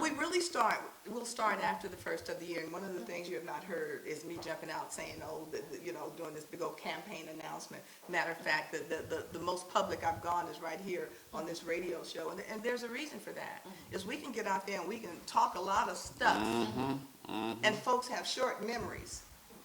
So we want to hit when the memories actually impact and they can take it. So with that being said, after the first of the year, it's boots on the ground. Every day, all day long, in many venues. One of the other things is I'm asking folks who are listening, if you'd like to have a conversation, invite me. 1, 2, 3, 4, 5, 20, 25, 50, 500, it doesn't matter. Let's have the conversations. And so going out and speaking to one-on-ones, small groups, that's where the story is. And it's going to be a lot of work. Yeah, it is. It's going to be hard work. And I'm inviting all of your audience to join the Gwen to Win team, and let's get out there. Oh, I like that. Do that one more Gwen to time. Win team. Yeah, that's cool. You throw it right on. Bring that back. Read that again. We're inviting people to join the Gwen to Win team. 2016. She threw a third leg on that. 2016. Man. 2016. Okay. And it's boots on the ground. Okay. If we can use that term politically. But you know what? Really, we haven't done that in so long that it's time to go back, because we're in the age of technology where, I played domino games and games with my grandkids in Georgia on a computer. So I don't have to engage you guys. I can do this. So we need to get out and see the people. We need to talk to them. We need to hear the stories. We need And to especially represent. those who aren't voting. Especially those who aren't voting, and those who registered to vote. And then why haven't others voted? And we cannot say that our country is not transitioning. And so here in this valley, we need to wake up and also do that. We need full representation from this valley. There has never been an African American, and Mel, you know your history, Julie, you know your history, in the assembly from this valley. True. So why are we hesitating when I meet the qualifications? Gwen to win, 2016. Yeah, well, I'm with you. I believe that's the way it should go. Yes. Yeah, And I'm ready for it's it. a table of inclusivity. It is a table of inclusivity because we understand that that's what's powerful. When you think about Obama now and Putin, you think about, Obama, you like Obama and the French president? Yeah. There comes a time when we have to collaborate, even though we like operating independently. No man is an island. True. So we need to think about that, and we need to go back to some of the old ways of building relationships that build community, that build regions, and so forth. So in your district, if you could categorize 2 or 3 things that are missing that the masses of that 250,000+ folks would be interested in, what would be a couple of things that would come to your mind in terms of what would light the fire or spark their interest? I think in our area, in our state, regardless to what table, there are a couple of conversations that you're going to always have, and I think that we agree on these conversations. We may not always agree on the method, but we know that water's an issue. We absolutely know that you cannot go to the table, but that's a nonpartisan issue. Should be. It should be. And the collaboration around that should be, particularly coming out of this valley and this region, should be pretty consistent across the board, and we need to look into that, and if it's not, then why not, and what is it that we need to do to make it that? We need to talk about the transportation, where there's rapid transportation, and it's already been approved. Let's make sure that we have a labor force ready to meet those jobs. We also need to look at our roads. Those are things that we know we need to do for sustainability of this valley, right, in this region. But then in addition to those things, we can also talk about the mental health. We talk about the releasing of prisoners that are coming out, and what are those systems that are in place now so that they can engage community, so that they can actually be employable. And so, yeah, that's right. We can talk about the education, the gap that still exists. Those are issues that policies can be addressed to help improve. But the people that are making those policies need to be aware of some of the things that have happened. What's been going on up to this point? We were just talking with Daren Miller about how the recent study that showed how far below the rest of the nation the valley is. What have we not been doing? Have we not been allocating the funds correctly? Is it just is it apathy at the top level? Is it I can't figure out what it is. Why don't we have more libraries? Why don't we have more bookstores? Why don't we? Because Fresno traditionally has been behind, not necessarily behind because it's planned, but because we're in the valley. We're between, the metros. We're agriculture. We're slower about making changes. And if our leaders who have been elected and selected, you like the select, elected and selected, don't have any competition, then they don't have to work.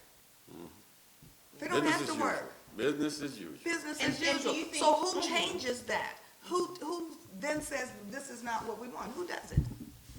It has to be new blood, yeah. People who come in. Now, one of the things that the rabble rousers. Yeah, and who are the rabble rousers? Gwendolyn Morris. Well, her too. Yeah. Or whatever that is. Yeah, that's going to win. But you also have those 15 to 25-year-olds. Right. I was a 15 to 25-year-old. Mel, you were maybe in that group too. Maybe, but yeah. we changed. We changed society. And so when you see 15 to 25-year-olds getting interested, they're slowly getting interested. But what we need to do is make sure that the interest is inclusive in this valley, so that the policies that come out this valley been cause for some of our folks to come back. You know, I have issues because I'm thinking not only is the brain drain, but anytime there's a drain in a Caucasian community, then we bled out in ours. Yeah. You know? It's always more intense. So what is it that we can do? Or what is it that our community is lacking? I've got another one that I've been dealing with my brother in the emergency room in community hospital. He had a stroke the other day. That's why I was trying to do this. Oh, wow. But so I've been dealing with him, and one of the things that we've been discussing is the fact that we don't have enough hospitals in this valley. Yesterday, a community hospital, I think it was 200 in the emergency room, and in the beds or something in there, Brianna, correct me if I'm wrong. And there were 70 folks in the waiting area to get emergency treatment. You guys, what is this? Nah, you're striking a nerve. Nah, Do you that's one understand that can what go I'm to saying? Sacramento that will resonate. Do you understand what I'm saying? Yeah, and that's nonpartisan. That's nonpartisan. Yeah. What are we doing? Health is, yeah. I haven't heard it. It's not to say it doesn't exist, except I haven't heard that. But you can see it. Yeah, Yeah. you're right. The cold weather's here. What's about to happen? Folks coughing, and you got the heart issues, you got the stroke issues, you got And all of them are sitting in that same waiting room to spread them around. We don't talk about, and folks can't get treated because of that. Who's looking? Well, the ones that can get in the waiting room, because then there's that whole other population that lives under the bridge that can't even go into the waiting room. Oh, yes, they can. We've got to deal with that. They have to be serviced. They cannot be turned away in that emergency room. So what you're Yeah, but how long does it take you to get to them? How long does it take them to get there? How long does it take somebody to call and say, we've got a man on the street? Right. There are a lot of systems within our community that we can impact. And it doesn't, one of the other issues that we have is we think that one person has to be the cure-all. We need to look at leaders in each of the individual areas and rely on them to do what they do. You know, somebody said this about Ben Carson the other day when he said, well, Ben, how would you deal with the war? You know, and Ben said, I'll get the folks that know what they're doing and have them come to the table. Why do we not gather the people who know what they're doing and ask them to come to the table? And then when they get to the table, look and see who's there, because there may be some people missing. Or there may be some people that you need to excuse. All of that. Don't need to be at the table. Yeah.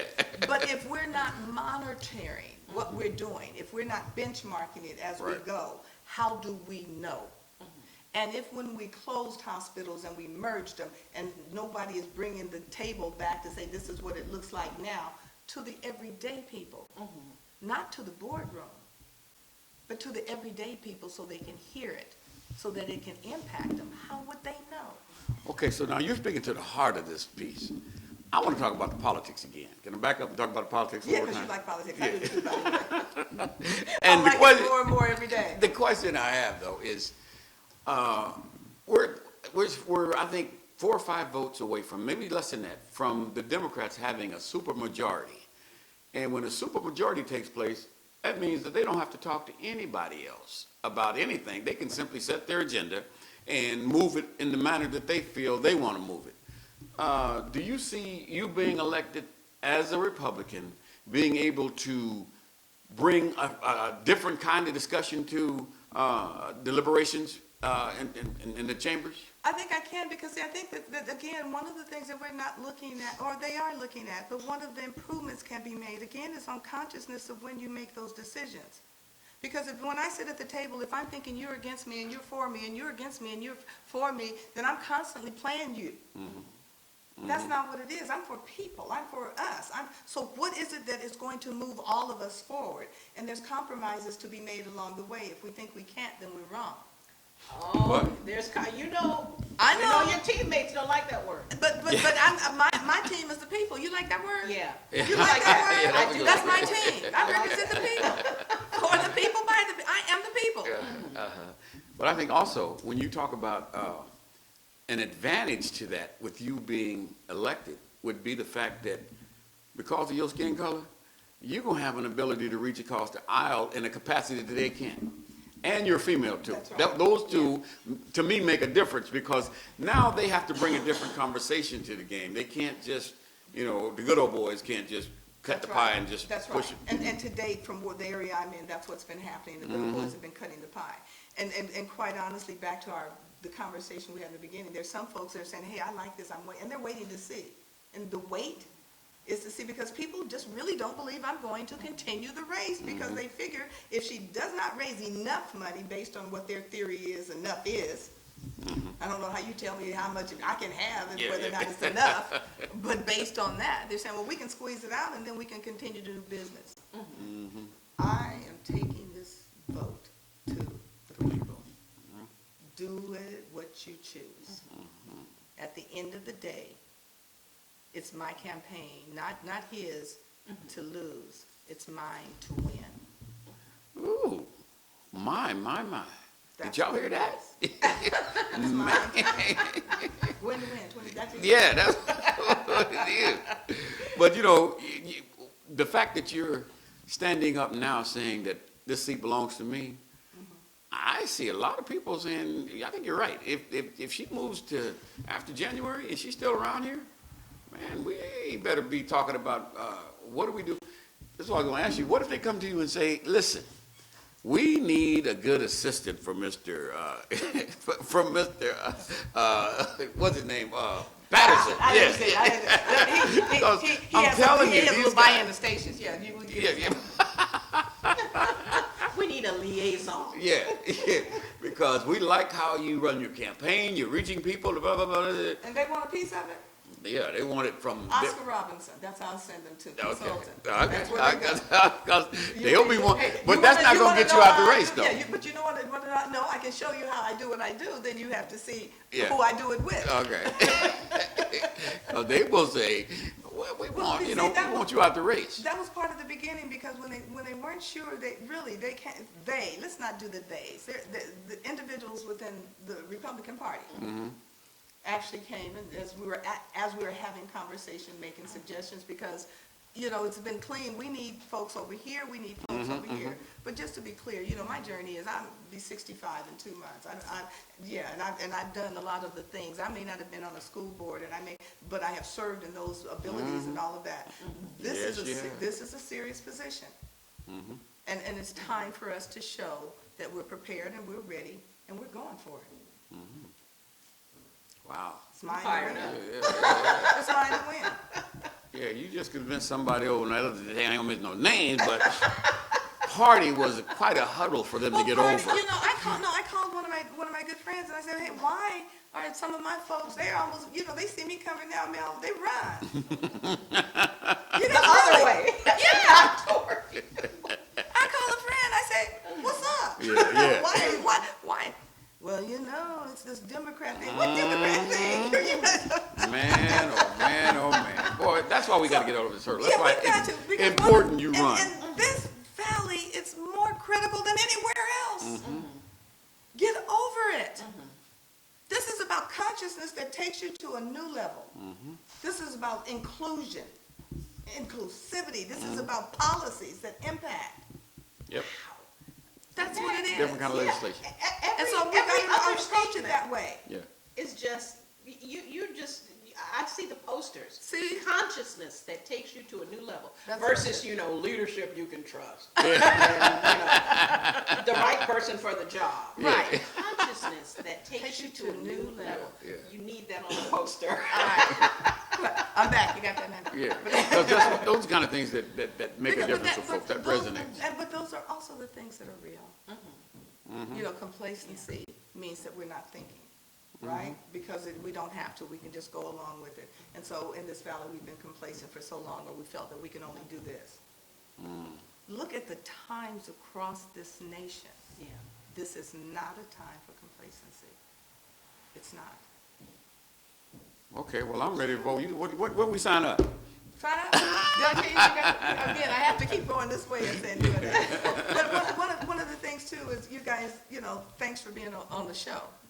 But one of the things is we want to gauge this too as we go. So you guys, we can do this from time to time, and let's do it. Yeah, let's do a benchmark and see how we're doing. Right.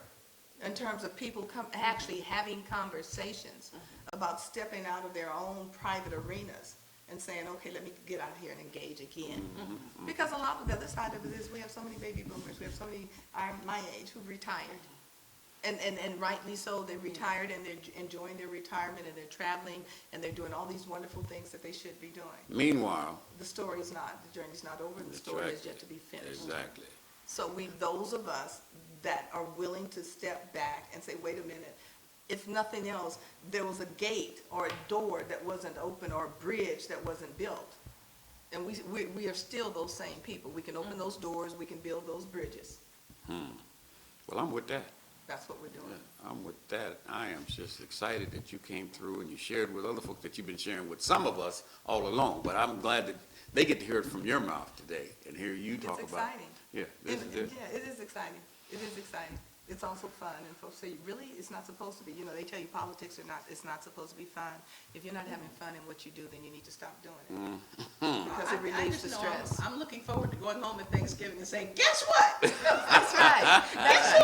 That's right. Thank you. Guess who I'm gonna be working for? That's all I'm saying. That's all I'm saying. I'm looking hard when I did that. But that's all I'm saying. And the work, again, after it's going to be hard, and we'll need as many folks as we can get out there. And we'll need as much diversity. Let us not forget our other communities. The Sikh community, you know, is building all around us in our agricultural valley.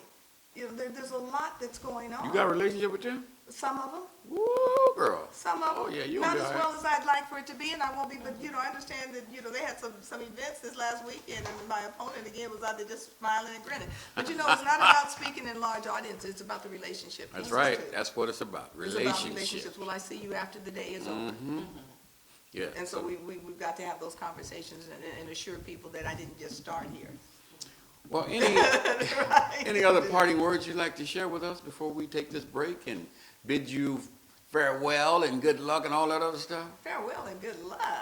Yeah, I'm still here. As you continue your conversation, I'll still be on your minds and we'll still be working it out. You know, so I would just say, folks, it's time for us in this valley. It really is time. We're transitioning along with this whole United States, and we're going to make an impact. Not we should. We are going to make an impact, and it's going to win 23rd, 2016. Thanks. That's what I like. I love to hear it talk like that. Thank you so much for joining us. Thank you. It's fun. We're going to take a brief break, and then we're going to be back. You're listening to Valley Black Talk, and we'll be right back after this brief break. Blah, blah, blah, blah, blah. Yeah. Thank you.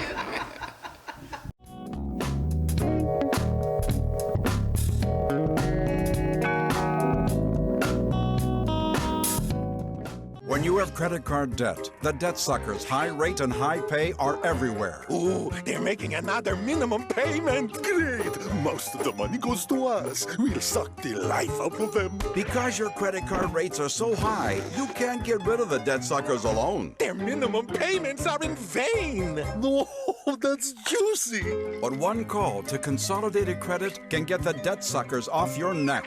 Thank you for calling Consolidated Credit. Oh no, they'll lower his rates and consolidate his bills into one low payment. He'd pay off his debt in no time. Consolidated Credit drives us batty. Call Consolidated Credit now. Call now and get your life back. Oh, because debt sucks. Call now. Call Consolidated Credit at 1-800-810-0786. That's 1-800-810-0786. Call now.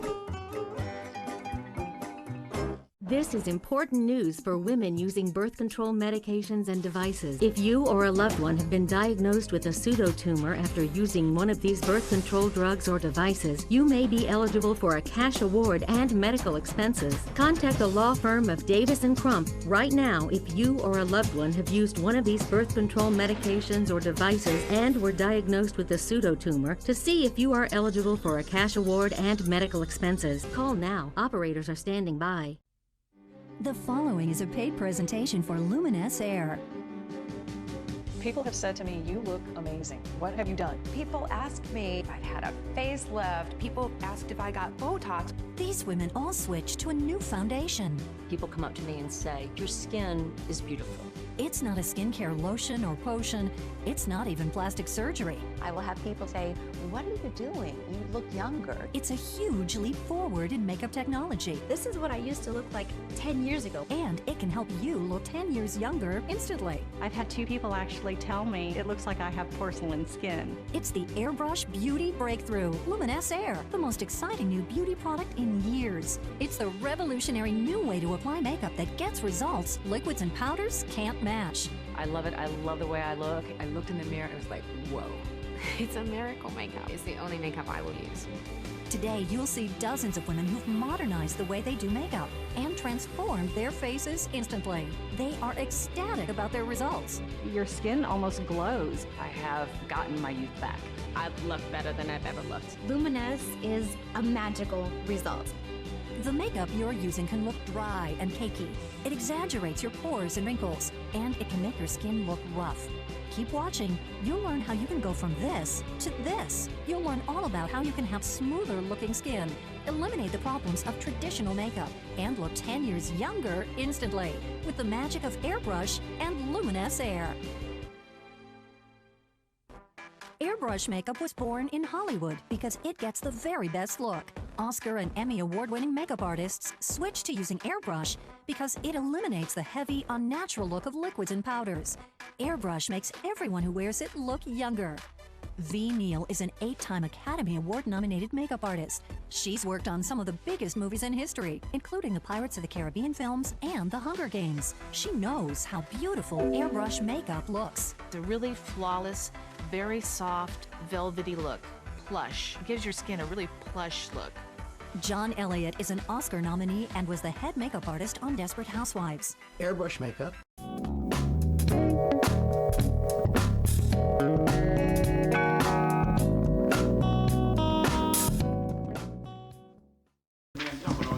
You know, Mel, If you jump on you, you better aren't be you button glad to that have up. me back?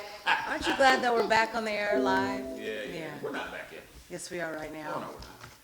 Did he Welcome point to those? this, yes, Valley Black Talk Radio, live. My goodness. Mel knows Oh. what time it is, the noise he'll hear this evening, but you are listening to Mel Sanders, Jewel Riversmith, and Julia Deli-Nasheed. She's tired, y'all. She was going to point this way for Jewel. So you know I am trying to, no, I was behind the camera, so my, Oh, you know, when got your to mind's in turn around? production mode, you focus on technical stuff and just make sure stuff comes out. And I'm glad we got to have Gwen to win. I like this. Yeah, I like that slogan. That is a Gwen to great win. slogan. That really hits. Gwen to win, 23rd Assembly. You know, it's time for us to be able to have more African-American leadership to step out and step in and Definitely more do what female we- leadership. Right. Definitely. Right, definitely for female leadership. So female black leadership. I ain't saying that. Well, I'm just saying, I'm glad that someone's stepping out to be a leader and do something bold. To me, this is bold Yeah. because some people say, oh, there's no way I'm going to be able to overtake that seat. Are you kidding me? It's been the same Caucasian male, or, you know, it's been that same It's always type. been a white male in that Yeah, it's seat. always been a white male in that seat. So anybody else might be a little bit scared to take on that challenge. And I'm telling you, if anybody can, it is Miss Gwen. I got to agree with you on that. I That is haven't for known sure. her well, but you know, we did have a project together quite a few years ago, and I liked her then, and she had all the same energy and enthusiasm, and I'm She's got it now. I'm She behind said her. she's almost going to be 65 years old. Doesn't even seem like Yeah. it. She's ready to pounce That on look something. good. That's what she said. Well, we folks tend to look good. You know we look Yeah, good. he's very well We into our look hundreds. real well. I don't know. So we want to get to some of those national news items, and I'm just trying to think off the top of my head. We'll start with what's happening in San Francisco, the African American Museum there. Even though they're written into the budget, and as we look at that story on the screen about Which that. budget? Well, City or in the the state city, budget? The city they're in the budget? city budget. So we see this African American Museum, they're troubled. They don't like the fact that the media is dispersing wrong information. In fact, they booted them out at this last meeting. They just said, this is supposed to be for the community. This is supposed to be for us. Now, I know the challenges of a museum because African American Museum right down the street here that I'm the board president of, and it's tough. It is a tough road, and people want to criticize, but not necessarily help. Support, exactly. Yeah, that's support. And people want to tell you how things should go, but you don't see anything coming out of their pockets or any help with fundraisers or anything like that. So I have to give it to this African American museum. It's right out of San Francisco, but they've been the hub in this community for years. Yeah. And it's a hub for everybody. And the fact that people are making a big stink about them having financial issues in the first place, the crumbs that they're getting from the city does not mean they're able to maintain all of the bills, as we know, because they're not going to get the same traffic as they would a museum like a Metropolitan Museum or something like that. Exactly. So I want to make sure that was clear before we talk And the about number that. one thing is, Willie Brown ain't in Sacramento no more. And that would affect their finances? No, Willie Brown is the man. He's not gonna let his home city do without when he can, hey, no, he gonna make sure they're taken care of. So, I think that's a big issue, that the leadership in Sacramento hasn't been the same kind of leadership that it had been over the years when he was there to make sure that either the city had the money or the state had the money to make it happen. So even though this is city funded, you're saying this still comes from Sacramento? It could have. I mean, when he's there, he can come anywhere. He was the man that could make it happen anywhere he needed for it to happen, whether it be through the city or the county budget or through the state. But if San Francisco needed, particularly the African American museum, He knew where to go to get it. Oh, yeah. And he had the influence to do it. Exactly. He picked the phone up and it's happening. Oh, wait, what, you guys didn't send a check? Oh, what's the problem? Well, then you don't need this grant over here if you're not helping out over here. Well, all I know is what's the uproar in San Francisco. So they didn't have the NAACP involved. So Reverend Amos Brown, who's the president of the city's NAACP chapter and the former San Francisco supervisor, is saying this is just a family meeting because the media has been really creating some of the dissension that as far as And what confusion. Right, and the confusion. And so, yeah, the financial problem, there, it's, if we talk about what it's centered around, it says, whose groups work out of the center charged that Sariana Bilal has mismanaged the complex's finances, leaving a wake of late paychecks and unpaid bills. Okay, so here's the dynamics of this whole arts museum. It's being run by the nonprofit side, the board that's running it, but the building is owned by the city. And so when you're looking at the money problems and how the city is reimbursing the center for its expenses, it's not under control.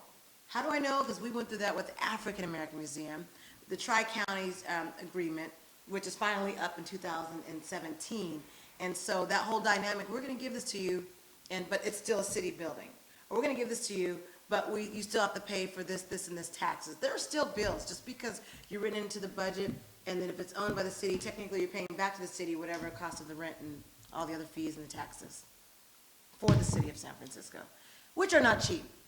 If you're looking at one house, let's say it's a 1-bedroom or 2-bedroom house, it's going to be a minimum of about $1.5 million. How do I know? Because my aunt owns a house there, and that's for a 1 or 2-bedroom house. So things are not cheap, which means rent is not cheap as well. Well, and it says that the executive director argued that the money problems were caused by a change in the way the city reimbursed That's the center. problem. And I'll tell you, it makes a huge difference when your money comes in. It's not so much the amount.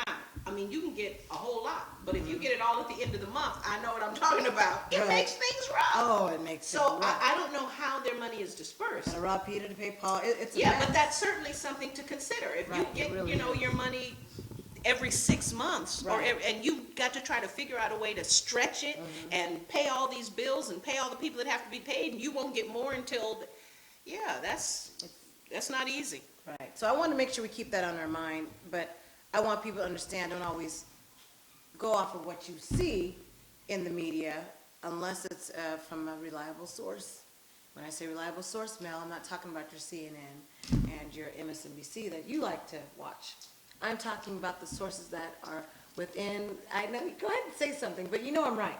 I'm just saying you got to make sure that the sources that you're getting it from is, in fact, from the NAACP themselves, since the NAACP is involved as far as San Francisco. So you could just call him and find out what's going on instead of just finding out from MSNBC, which could be wrong. So anyway, before we get into the other news, I want to make sure you That get a was chance smooth. to talk about some local things that are going on. You talked about how Table Mountain was able to hand out some turkeys. Oh, yes, yeah, let me say, this is I think the 3rd consecutive year that Table Mountain has participated with Ms. Tia Cruz, who was at one point was an administrator before the district was unified, and was able to provide to families, particularly in her class, turkeys for the Thanksgiving season. And it was very well received by the students and their parents. I And know they they're came over excited. and, man, they took pictures and all that good stuff. And I just want to say thank you to Table Mountain for that effort, because that's something they've been doing and they continue to do. And that really makes a difference. A lot of folks would not have had it at all had it not been for them making a contribution to those kids in that, particularly her classes, her third grade classes. So there was well over 100 kids that were. Wow. Not only is that really Wow. cool, but I haven't seen anything about that in the commercials.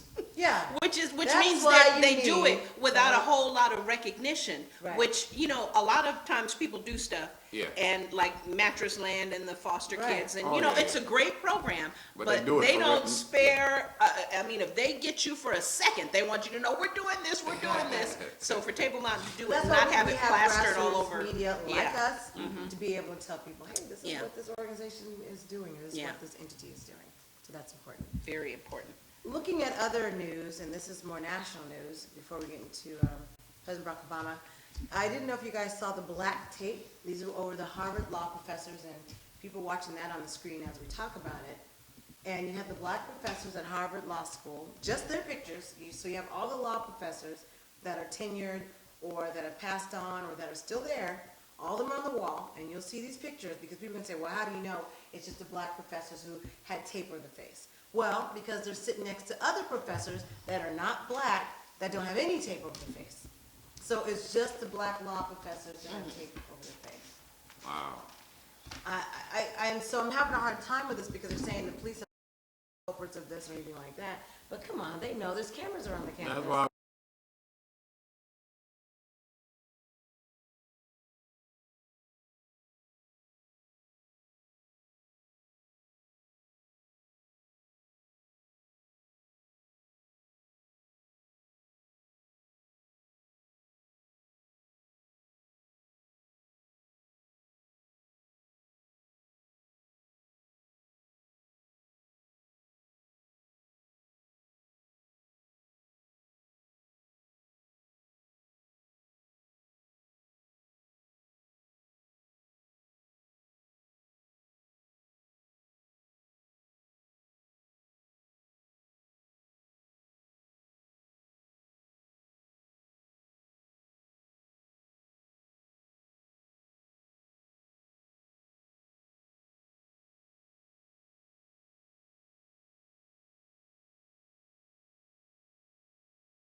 For one thing, they were trying to bring attention to the fact that the school is named, the school seal features a brutal slaveholder. Yeah, it's kind of a problem. It's kind of a problem. I would appreciate it if I were a Harvard student and I walked past the law building and saw a demonstration that informed me of something I did not know, you know, about the school seal. I think that would be a good thing. I would like to see that changed. And here, they're demonstrating to bring attention to things like this, and And they're getting somebody criticized for it. is getting upset. Yeah, and they're getting upset about it. Because in their mind, the individuals that are getting upset about it, they're like, well, you paid for the school, and I paid also for my student or my child to go there, so you paid for it, go somewhere else. That's kind of Which is absolutely ridiculous and ignorant, and just Yeah, like the it's people about- say, well, if you don't love America, go back home. This is our home. We belong here more than a whole bunch of you. So that whole, you know,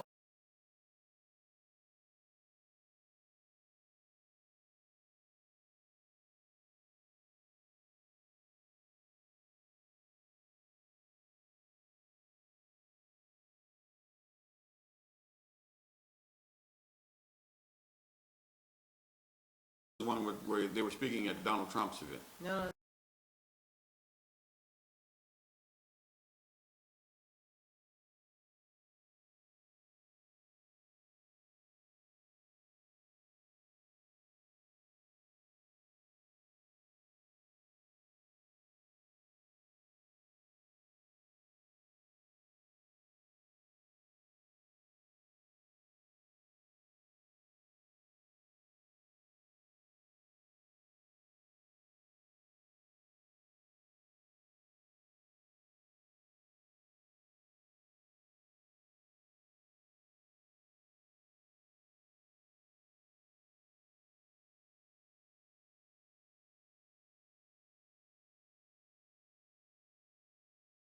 So you can ask them to leave or ask them to take off the mask. So these individuals, they asked them to take off the mask, they wouldn't take them off, and these individuals were filming.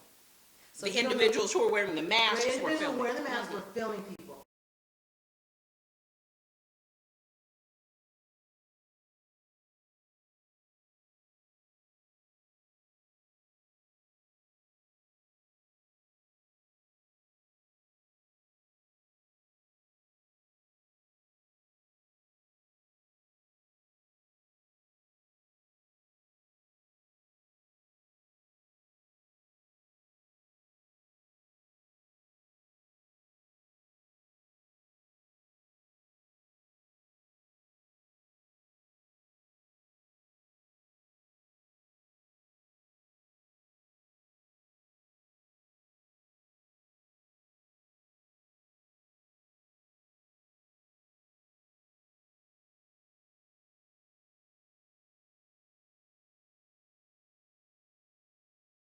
Come on now, come on. Don't you know the FBI knows how to shoot straighter than that? Yeah. They could have killed somebody if they'd wanted to. So you think it's FBI? She didn't get it yet. No, I hadn't really considered that. Yeah, that's an inside job. But I wouldn't be surprised if it was just some wouldn't either. ignorant white haters. That wouldn't surprise me I wouldn't be either. surprised with J. Edgar Hoover and the guys. They all did this kind of stuff back in the day. So Yeah. here you have a black movement moving and bringing a light to some situations all over this country. We got to get close enough to them, and we got to put some fear in them. So let's put these masks on, and then let's get the cameras so that we can get a close-up so that we can really shake them up. Well, here's the interesting, I don't know if I don't know, when I was looking at the comments in the blog, people said, aha, so even Hispanic people are getting mad at the Black Lives Matter. I didn't like the comments that I read. Yeah. But now that they said the 3 white male suspects, turns out there's a 32-year-old Hispanic man who's also part of the group, and a 23-year-old white man in nearby Bloomington. And so the police did arrest those 2 individuals. So people thought they were all white, but now, it's interesting the comments that are coming underneath the story. Yeah, see, even Hispanic people are getting mad at the Black I don't know Lives what Matter. Hispanic means, though, in this case. Because you know what? I know true. some people with the last name Garcia and Gonzalez, and if you saw them on the street, you'd think they were white. So they say Hispanic, but do they mean Mexican? Do they mean brown skin? That's a good question. Or do they mean some white people with a Spanish surname? Because it ain't the same thing. Right. If it's George Zimmerman, George Zimmerman is Hispanic. He is. Well, they would label him as Hispanic. Yeah. You're right. So, Right.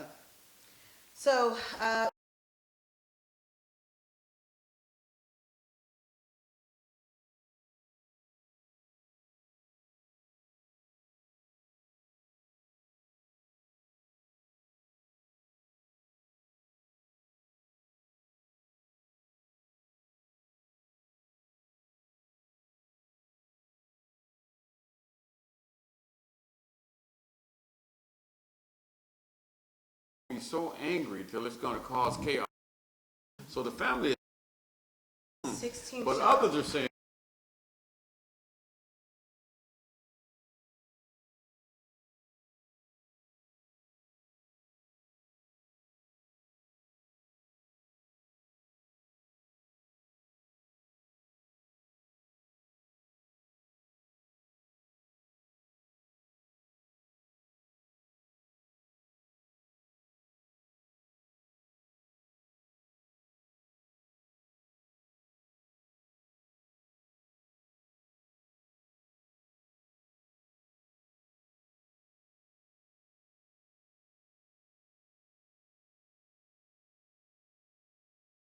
I couldn't be any angrier.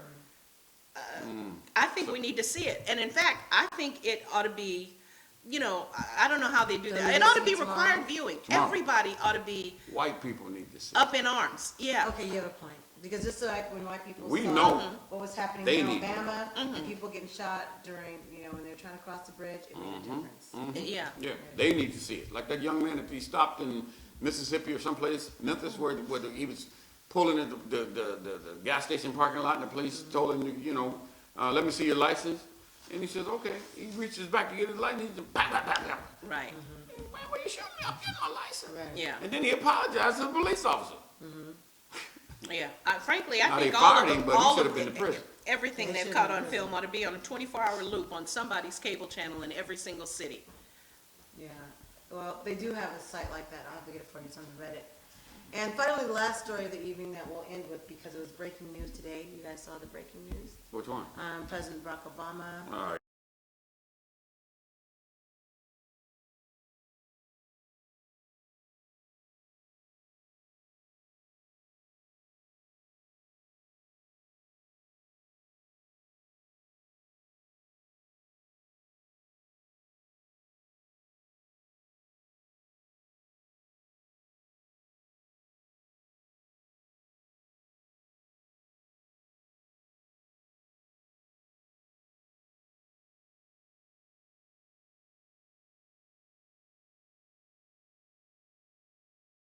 Oh, yeah, it's an awful plan. But right, for us, it's an awful plan. Right now, you know, I won't name because I don't know Gaddafi. exactly which corporations, but they are carving up Libya. Yeah, already. You get the oil, you get the diamonds, you get the gold, you get the mineral rights, you get the, yeah. It's Somebody not get it. working for us, but it's working for them. Yeah, so that's the And all this talk about ISIS and ISIL, frankly, I know this is going to be very controversial. I'm really sick of it because they could stop it tomorrow if they wanted to. If they wanted to.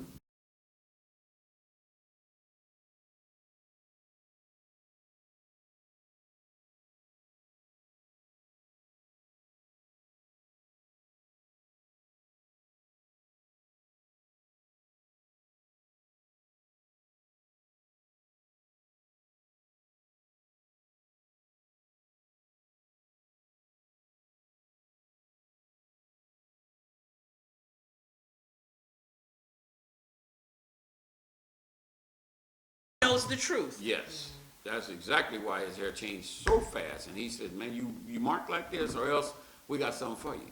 And the really bad thing is Michelle won't even let him smoke.